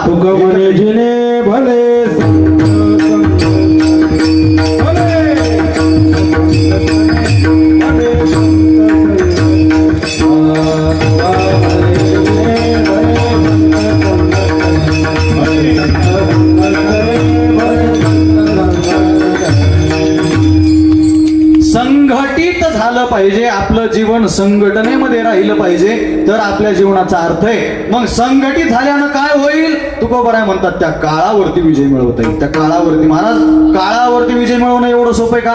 तुकोबरायांनी सांगितलं, आम्ही संघटित झालो ना, आम्ही काळावरती विजय मिळवला. जगा काळ खाय आम्ही माता दिला पाय, घालू पाया तळी. तुकोबराय म्हणतात त्याला पाया तळी घातला आम्ही त्या काळाला, त्या काळाच्या डोक्यावरती नाचलो. तुकोबराय म्हणतात आम्ही नाचलो त्या काळाच्या डोक्यावरती. पण कधी? काळाचे माथा सोटे मारू, सोटे मारू, काळाचे माथा सोटे मारू, नामाची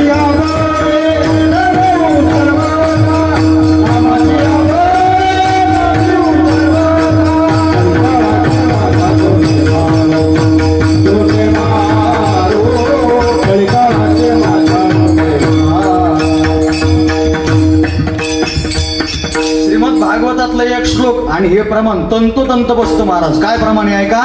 पदम दत्वाप मूर्धिनीम.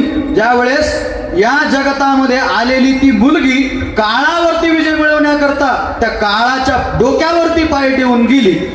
तुकोबराय म्हणतात काय? कळी काळाच्या माथा सोटे मारू. सोटे म्हणजे पायतन, पायातली पायतन सोटे मारू त्याच्या डोक्यावरती. एवढी हिंमत होते कशामुळे? हो, संघटित आल्यामुळे, एकत्रित आल्यामुळे. तुका म्हणे काळ आता करू न शके, आता करू न शके, आता करू न शके. संघटित झालो की मग हे प्रमाण लागतं. तुका म्हणे काळ आता करू न शके बळ. कळलं, पण त्याच्याकरता संघटित होणं गरजेचं आहे. आणि आपल्या संप्रदायाचा जोग महाराज वारकरी शिक्षण संस्थेचा नियम असा आहे, ज्या वेळेस आपण अभंग कीर्तनाला घेतो ना, अभंगाच्या दुसऱ्या चरणात जर उदाहरण दिलं असेल, उदाहरण स्वरूप जर काही वापरलं असेल, तर त्याच्याकरिता म्हणून ध्रुवपद हे पहिलंच चरण गावं लागतं, विठ्ठल विठ्ठल. आणि मग उदाहरण काय दिलं, तुकोबारायांनी सांगितलं सगळ्यांनी या, पण उदाहरणानं बोलवत असताना कोण कोण या. अभंगाचं द्वितीय चरण, रंगी सुरंगी घमंडी नाना चंदे, हास्य विनोदे नामाची आवडी, नामाची आवडी, हास्य विनोदे नामाची आवडी. उदाहरण देतात तुकोबराय म्हणतात कोणीही या. रंग सुरंगी घमंडी नाना छंदे. रंगी म्हणजे स्वतःच्या रंगामध्ये रंगलेले, आपल्याच्या नादात नाही, आपल्या रंगामध्ये रंगलेले, भगवत रंगामध्ये रंगलेले ते या. सुरंगी घमंडी आपल्या परंपरेचा अभिमान बाळगणारी या. ऐका, आपल्या परंपरेचा अभिमान असला पाहिजे, आपण करणाऱ्या परमार्थाचा अभिमान असला पाहिजे. काही काही लोक म्हणणं आळंदीत गेले का ते माळीवाल्याला म्हणतात त्या सुईसारखी माळ द्या, सुईसारखी. कशासारखी? सुईसारखी माळी. आपण विचारलं का बरं सुईसारखी? अरे पाहुण्या रावळात हिंडावं लागत म्हणून. अरे ओ, कधी तुम्हाला काय लाज वाटायची माळ घालायची? अहो ऐका, त्यांना जर मोकळ्या गळ्याचा अभिमान आहे तर आपल्याला भरल्या गळ्याचा अभिमान असलं पाहिजे. हा अभिमान असलं पाहिजे महाराज. ऐका, सद्गुरु ब्रह्मलीन सदानंद गुरुजी म्हणायचे काय, माणसाने गळ्यात माळ घालत असताना शर्टाच्या आतून नाही, शर्टाच्या बाहेरून माळ घातली पाहिजे, बाहेरून. आळंदीत एक वारकरी अजून सुद्धा, तुम्ही जर कधी आळंदीत गेले तर तुम्हाला भेटेल, सद्गुरु जोग महाराज वारकरी शिक्षण संस्थेपाशीच राहतो. त्याच्या गळ्यामध्ये 108 मणीचे माळ आहेत, 108 माळी आहेत, एक नाही 108 माण्याच्या 108 माळी गळ्यात घातलेल्या आहेत त्यांनी, 108 माळी. महाराज अभिमान, आणि हा अभिमान आपल्याला असलाच पाहिजे. उगा निमळट जन्माला आले तो आपल्या संप्रदायात सुद्धा नको नको माळ, हे माळ काय कामाची माळ? अहो आपल्या परंपरेचा अभिमान असला पाहिजे. तुकोबराय म्हणतात याचा धरीन अभिमान आपुले करीन जतन. अभिमान धरला पाहिजे महाराज, स्वतःच्या परंपरेचा अभिमान असला पाहिजे, स्वतःच्या परमार्थाचा अभिमान असला पाहिजे. ऐका, काही काही माणसं महाराज त्यांना त्यांच्या परंपरेचा अभिमान नाही, त्यांच्या परमार्थाचा अभिमान नाही त्यांना. तुम्ही जर भरत महाराज परमेश्वर बुवा येडशीकर तुम्ही पाहिले का? महाराज असा विद्वान व्यक्ती होता, असा विद्वान व्यक्ती होता, सगळा गाथा पाठ, पूर्ण गाथा पाठ, अक्षर ना अक्षर पाठ आणि जसंच्या तसं पाठ. ते जर कीर्तनात टाळ घेऊन उभे असले तर कीर्तनकार असा थर थर थर थर थर कापायचा. का बरं? ऐका, परमेश्वर बुवा येडशीकर असा माणूस होता, कीर्तनकाराच्या मुखातून जर प्रमाण चुकीचं गेलं, प्रमाण जाऊ द्या, प्रमाणाचा एक शब्द, त्या शब्दावरचा अनुस्वार जरी चुकला ना तर डायरेक्ट टाळ घेऊन धावत होते, टाळ घेऊन. तो काय आनंदी भाकरीच मोडल्या का म्हणत होते, लोकांच्या भाकरीच खाल्ल्या का नुसत्या? काय केलं एवढा दिवस? एवढा अभिमान असला पाहिजे आपल्या परंपरेचा, एवढा अभिमान असला पाहिजे महाराज. आणि हा अभिमान जोपर्यंत आपण सांभाळणार नाही ना तोपर्यंत याच्यात बदल होणार नाही. तुम्ही सुद्धा अभिमान बाळगला पाहिजे. तुम्ही आई माझी मायेचा सागर द्या 50,000 रुपये चालले तोड घेऊन पुढे, काय याला काय अर्थ आहे? आपण आपल्या परंपरेचा अभिमान बाळगला पाहिजे. लक्षपूर्वक ऐका, आपली परंपरा काय सांगते आपल्याला? भक्ती ज्ञानाविरहित इतरा गोष्टी न कराव्या, प्रेम भरे वैराग्याच्या युक्ती विवराव्या, जेणे करुणी अंतरी मूर्ती ठसावेल श्रीहरीची, ऐसी कीर्तन मर्यादा हे संतांच्या घरची. एवढी मर्यादा सांगून सुद्धा जर आपल्याला कळत नसेल तर मग तुम्हाला काय म्हणावं? काय म्हणावं? ही परंपरा आपल्याला निश्चित कळावी, याचा अभिमान धरला पाहिजे, अभिमान धरला पाहिजे. म्हणून घमंडी नाना छंदे, आपल्या छंदामध्ये राहणारे कोणीही या, फक्त हास्य विनोदे नामाची आवडी, फक्त नामाची आवड अंतकरणामध्ये धरून या. 1-2 मिनिटं घेतो, सेवा सुपूर्द करतो. 8:15 चालू झालं ना, 10:15 पूर्ण करतो. ऐका लक्षपूर्वक, हास्य विनोदे नामाची आवडी, नामाची आवड असली पाहिजे, ती कशाही पद्धतीची असू द्या. श्रीमद भागवताचं उदाहरण सांगतो, भागवत चालू आहे म्हणून, आणि सेवा संपवतो. कसंही नाम आलं तरी चालतं, हास्य विनोदानं येऊ द्या नाही तर कसंही येऊ द्या. श्रीमद भागवत आपल्याला सांगतं, सांकेत्यम पारिहासम वा स्तोभम हेलन मेव वा.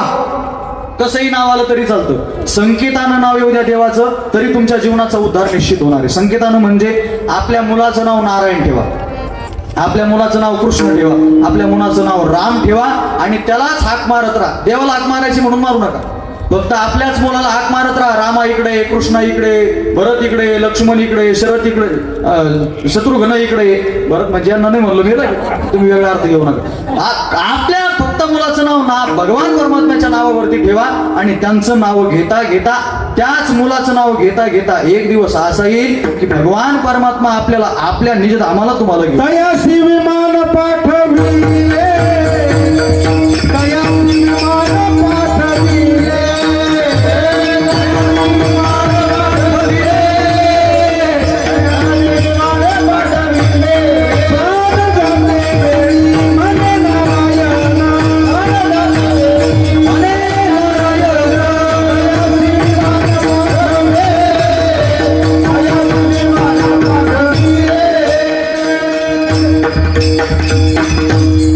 महाराज आमचे गुरुजी थोडस विनोदानं बोलायचे. प्राण जाते वेळी काय म्हणे नारायण. आता ऐका, गुरुजी म्हणायचे प्राण जातांनी ज्यांच्या मुखातून नारायण नाव येतं त्यांना वैकुंठातून विमान घ्यायला येतं. पण गुरुजी विनोदानं म्हणायचे मरते वेळेस मुखात नाव येण्याची पेंड बापाची पेंड नाही आपल्या, त्याच्याकरता आयुष्यभर त्याच्या मुखी हरी पैठा हो, त्याच्या मुखी हरी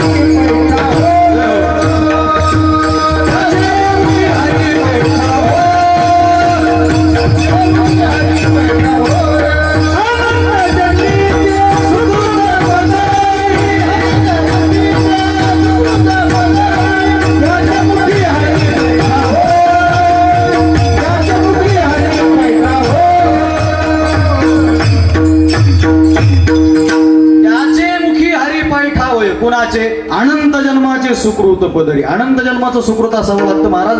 सहजासहजी मरते वेळेस नाव देवाचं येत वाचे. हा वाचे पुढे बोजा. ऐका, कितीही आपल्या जन्माचं पुण्य असेल तरच नाव मुखात येतं, अन्यथा नाव मुखात येत नाही महाराज. आमचे गुरुजी म्हणत आपल्या बापाची पेंड नाही, आयुष्यभर नामस्मरण केलं नाही आणि म्हणतो मरते वेळेस घेऊ ना देवाचं नाव. एवढं सोपं आहे का? मरते वेळेस येत नाही महाराज, त्याच्याकरता आयुष्यभर नामस्मरण करावं लागतं. म्हणून मरते वेळेस आज्या मिळालं महाराज. मरते वेळेस नारायण नारायण आपल्या मुलाला हाक मारली. बालो नारायणो नामना. बालाला म्हणजे आपल्या मुलालाच हाक मारली आणि त्यालाच बोलावलं जवळ ये म्हणून, वाचव मला म्हणून, वाचव मला म्हणून. नारायण मुलगा तर नाही आला पण भगवान परमात्म्याचे पार्षद उपस्थित झाले महाराज. संकेतानं देवाचं नाव घ्या, उद्धार आहे तुमचा. सांकेत्यम पारी हा संवाद. दुसरं उदाहरण अभंगात आलंय, हास्य विनोदे पारी हा संवाद. हास्य विनोदामध्ये देवाचं नाव येऊ द्या तरी सुद्धा जीवनाचा उद्धार आहे. मला सांगा, तुम्ही भागवत ऐकताय ना, गोपाळांनी एखाद्या गुहामध्ये जाऊन स्वतःच्या हातात माळ घेतली, देवाचं नामस्मरण करत बसले. झालं असं कधी? ऐकलं तुम्ही अशी कथा? नाही महाराज. मग हास्य विनोदामध्ये कुरघोडी करता करता अनेक खेळ खेळता खेळता देवाचे नाव घेत राहिले. परिणाम असा झाला, सरते शेवटी ज्यावेळेस कृष्ण कन्हैया इथून निघून गेले त्यावेळेस या सगळ्यांना गोलोक धामाला घेऊन गेले. हा त्याचा परिणाम आहे. विठ्ठल हास्य विनोदामध्ये देवाचं नाव येऊ द्या, निश्चित जीवनाचा उद्धार आहे. अजून स्तोभम हेलनमेवा. स्तोभम म्हणजे रागामध्ये देवाचं नाव रागानं येऊ द्या. एवढं उदाहरण सांगतो संपवतो. रागात आलं तरी चालतं आणि अवहेलनेनं घेतलं तरी चालतं. अवहेलनेनं म्हणजे देवाला शिव्या देताना घ्या किंवा देवावरती राग काढताना घ्या. ऐका महिला मंडळ, तुम्हाला फारच राग आला ना, एखादी तुमचं भांडं भरू देत नसली लवकर सकाळी तर तुम्हाला फारच राग आला ना, तिथं नाही शिव्या द्यायच्या, मंदिरात यायचं.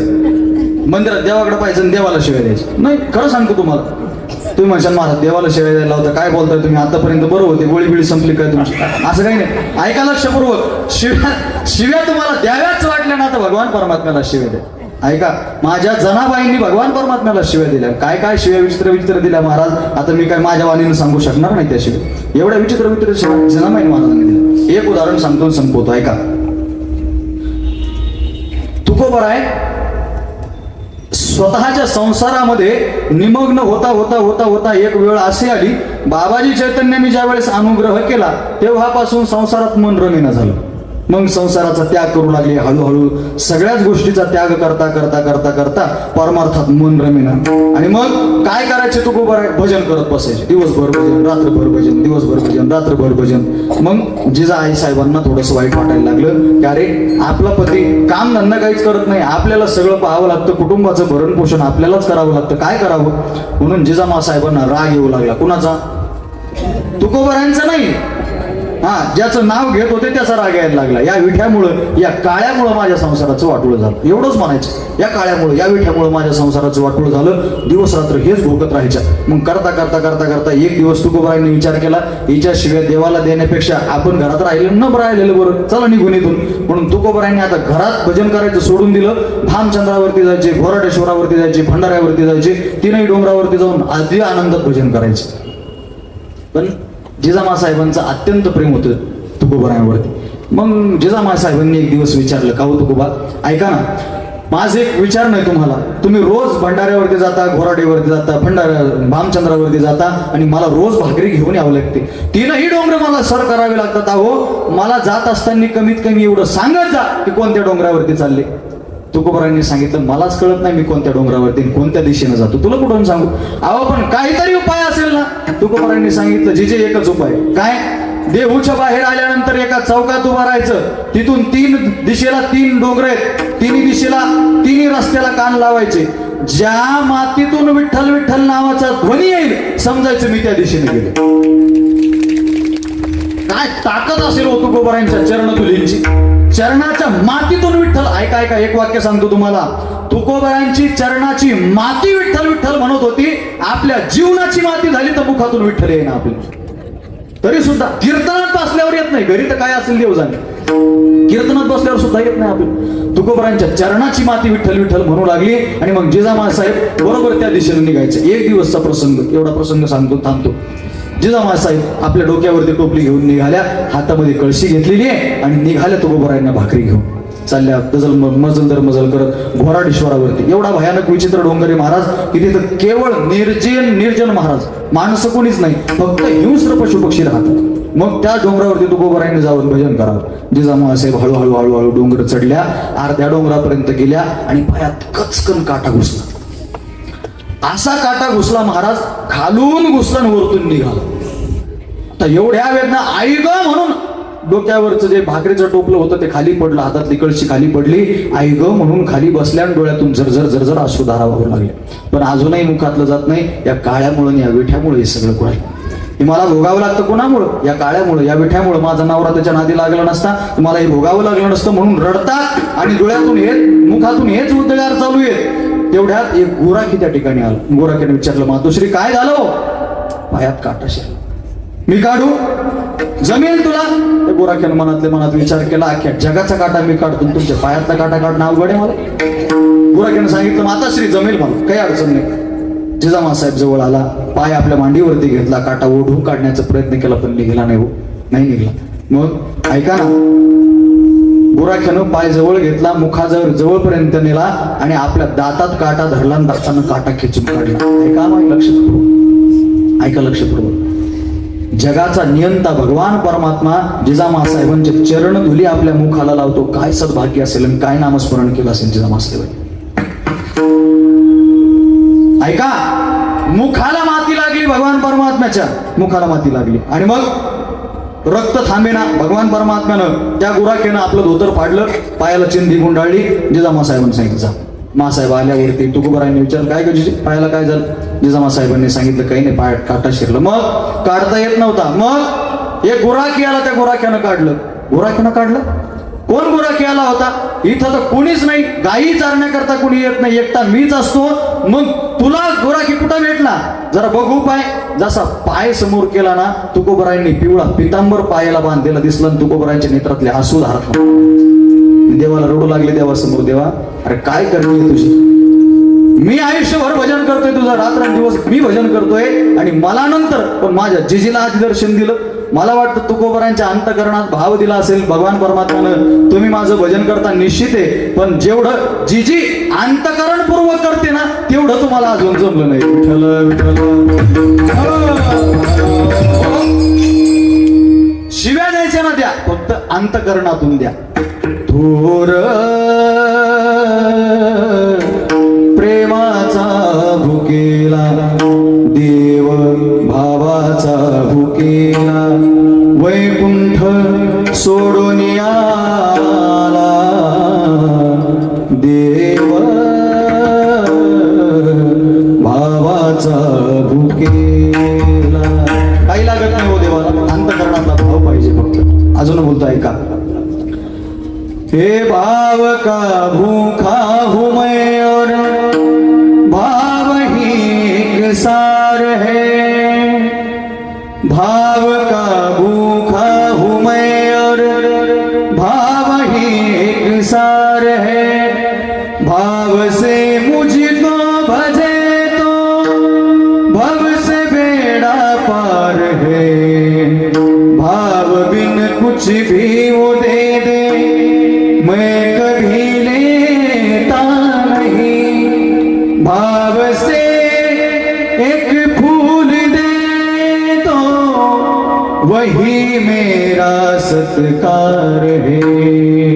भाव का भूखा हूँ मैं और भाव ही एक सार है. काही लागत नाही हो देवाला, फक्त अंतकरणातलं प्रेम, अंतकरणातला भाव लागतो तुमच्या. म्हणून हास्य विनोदे पण नामाचे आवडी. अजून येणे तेने प्रकारे बहुता सुख जोडे पूजन ते गडे नारायणा अंतरी. कसही या पण येत असताना सगळ्या जगताला आपल्यामुळे दुःख नाही सुख प्राप्त झालं पाहिजे या पद्धतीनं या. आणि अंतकरणामध्ये भगवत नामचिंतन घडेल या विधीनं या. कसंही आलं तरी चालतं. वाकुडी या माना बोल बोलावे आरुष. वाकड्या माना करून या, आरुष बोलताना या, कसंही बोलताना या, पण या. वाकुडी या माना बोल बोलावे आरुष. जो ज्यास छंद पढिये गोविंदा. फक्त अंतकरणामध्ये भगवान गोविंदाचा, भगवान पंढरीश परमात्म्याचा छंद असू द्या. अजून आपुल्या आनंदे एका पुढे एक नटा. परमार्थात नटलं पाहिजे महाराज, नटलं पाहिजे. काही काही कीर्तनकार महाराज व फाटके कपडे घालून चालत. काय करायचं हो? दिलंय ना आपल्या माऊलीनाथ महाराजांनी, काय कमी केलंय आपल्याला मला सांगा. काय कमी करतो महाराज? आपल्या नाशिक जिल्ह्यासारखा जिल्हा नाही महाराज अजून. नाही खरं ना भरत महाराज, नाशिक जिल्हा आमच्या परिसरात या तुम्ही. आमच्या परिसरात तुम्हाला 3100च्या जास्त पाकिट नाही भरणार कुणी. तुम्ही कुठून या, मुंबई येऊन न्या नाही तर पाकिस्तानहून या, काही घेणं देणं त्यांना. पण नाशिक जिल्हा एकमेव असा जिल्हा आहे महाराज की जिथं कीर्तनकार आला आणि कीर्तनकार ज्यावेळेस जातो ना त्यावेळेस नाराज होऊन जात नाही. केला इशारा जात नाही. नाशिक जिल्ह्याचं एवढं महाराज निश्चित आहे, एवढं खरं आहे. पण ऐका ना, परमार्थ हा महाराज आनंदातच झाला पाहिजे. एका पुढे एक नटलं पाहिजे. परमार्थामध्ये नटून परमार्थ केला पाहिजे. अगदी शुभ्र कपडे घालून, अंगावरती सुंदर पोशाख घालून महाराज सुंदर परमार्थ करावा. एका पुढे एक नटा. आणि नाही थोर मोठा लहान हे प्रसंगी.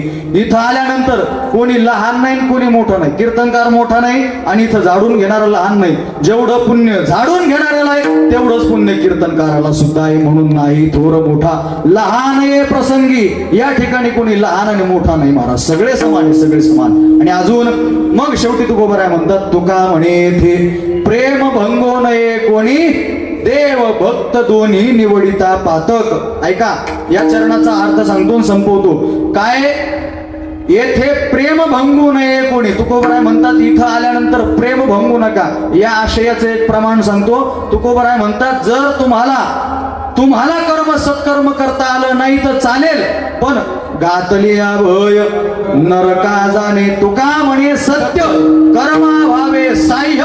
घातली भय नरका जाणे. तुम्हाला सत्य कर्माला साह्य होता आलं तर व्हा, नाहीतर उगच लोकांना, नाही तर काही लोकांना बारा एवढी घाण सवय राहते ना, आणि ते काय त्यांनी मागचाच हिशोब दिला आणि अजून कुठं वर्गणी देतात. म्हणजे हे महाराज खपल्याचारी या जगतामध्ये जास्त झाले.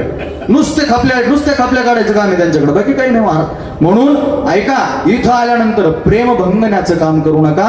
कारण की इथं जे पाहिजे ते फक्त शुद्ध प्रेम पाहिजे महाराज, काहीच नाही. साने गुरुजींनी आपल्याला सांगितलं ना, मी म्हणत नाही, पण साने गुरुजींनी आपल्याला सांगितलं आपला धर्म काय खरा तो एकच धर्म. जगाचे बांध कोरावे, कधी खुरप्याने कोरावे कधी कुंदळीने कोरावे. असं नाही का? मग कसं आहे? हा, जगाला प्रेम अर्पावे, प्रेमाशिवाय काही नाही महाराज. म्हणून तुका म्हणे येथे प्रेम भंगो नये कोणी. आपल्यातलं आणि भगवान परमात्म्यातलं प्रेम भंगेल असं या ठिकाणी कोणी वागू नये. आणि देव आणि भक्त हे दोन्ही वेगळे आहेत असं जर निवडात बसलेत तर त्या ठिकाणी पातक तुम्हाला लागल्याशिवाय राहणार नाही. म्हणून देव भक्त दोन्ही निवडिता पातक. यारे हरिदासानो जिंकू कळे काळा, आपुल्या बळा पुढे किती बा पुढे विठोबा रघुमाये.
चरणाचा भाव सगळं सविस्तर सांगणं एवढं सोपं नाही. 6 चरणाचा अभंग आहे. प्रत्येक चरणाचा आणि प्रत्येक पदाचा भाव सांगत बसलो तर 8 दिवस मलाच कीर्तन करावे लागतील. आणि एवढा आपल्याकडे वेळ नाही. हा, तुमच्याकडे नाही, माझ्याकडे नाही. म्हणून ऐका, जेवढा हा अभंगाचा भाव तुमच्या समोर सांगण्याचा प्रयत्न केला हे सद्गुरू जोग महाराज वारकरी शिक्षण संस्थेचं आहे. जे अयोग्य असेल ते तुमच्या संगतीचे दोष, आपलं माझ्या बुद्धीचे दोष, आणि जे योग्य असेल ते निश्चित सद्गुरू जोग महाराजांचा हे शिक्षण संस्थेचं आहे. जे योग्य असेल ते निश्चित घरी घेऊन जाण्याचा प्रयत्न करा. अयोग्य असेल ते पुन्हा माझ्या पदरात टाका. जाता जाता गोदावरी मैया लागेल त्याच्यामध्ये समर्पित करेल. असतो झालेली कीर्तन सेवा भगवान पंढरीश परमात्म्याच्या चरणी समर्पित करत असताना एक भजन आणि सेवेला पूर्ण विराम द्यायचा. आपल्याला सगळ्यांनी मोठ्या प्रेमानं भजन करायचं. हा,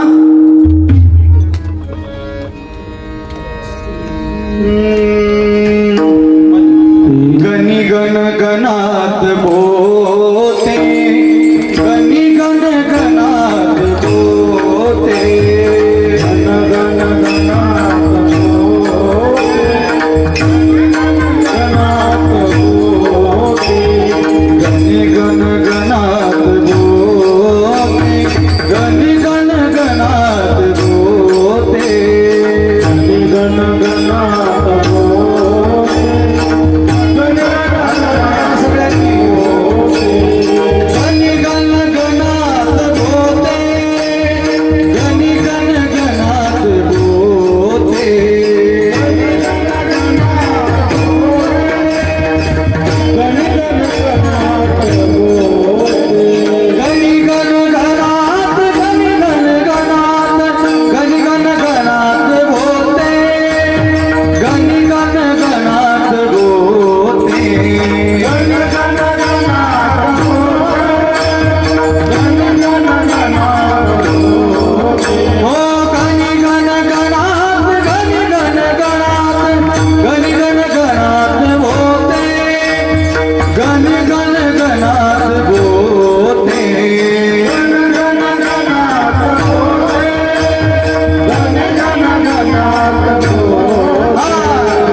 चरणावरती समर्पित करत असताना न्यूनते पुरते अधिकते सरते करुणे घ्या वेदमती विनोद असे पायाच्या प्रसादे काही बोलिलो विरोधे मद क्षमा करणे संती नो हे अंगभूत युक्ती नातरी बालक बोबडा बोली काय वाकुडा विचुका पाऊली ते चोज करुणी माऊली रे जेवी ज्ञानेश्वर माऊली ज्ञानराज माऊली तुकाराम ज्ञानेश्वर माऊली हा विठ्ठल जय जय तुकाराम तुकाराम तुकाराम तुकाराम तुकाराम हरी वाजवा टाळी. हा तुकाराम तुकाराम तुकाराम तुकाराम हा तुकाराम तुकाराम तुकाराम तुकाराम हा तुकाराम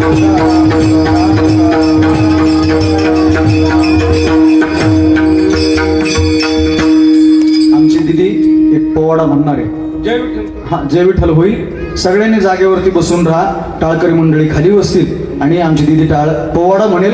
फक्त तेवढा पोवाडा सगळ्यांनी ऐका, कारण छत्रपती शिवाजी महाराजांची जयंती आहे. मला तर काही पोवाडा येत नाही. ती दिदी आपल्याकरता पोवाडा म्हणणार आहे. सगळ्यांनी इथंच बसून ऐका. विठ्ठल जय जय होईल मी नंतर मग पोवाडा होईल. विठ्ठल जय जय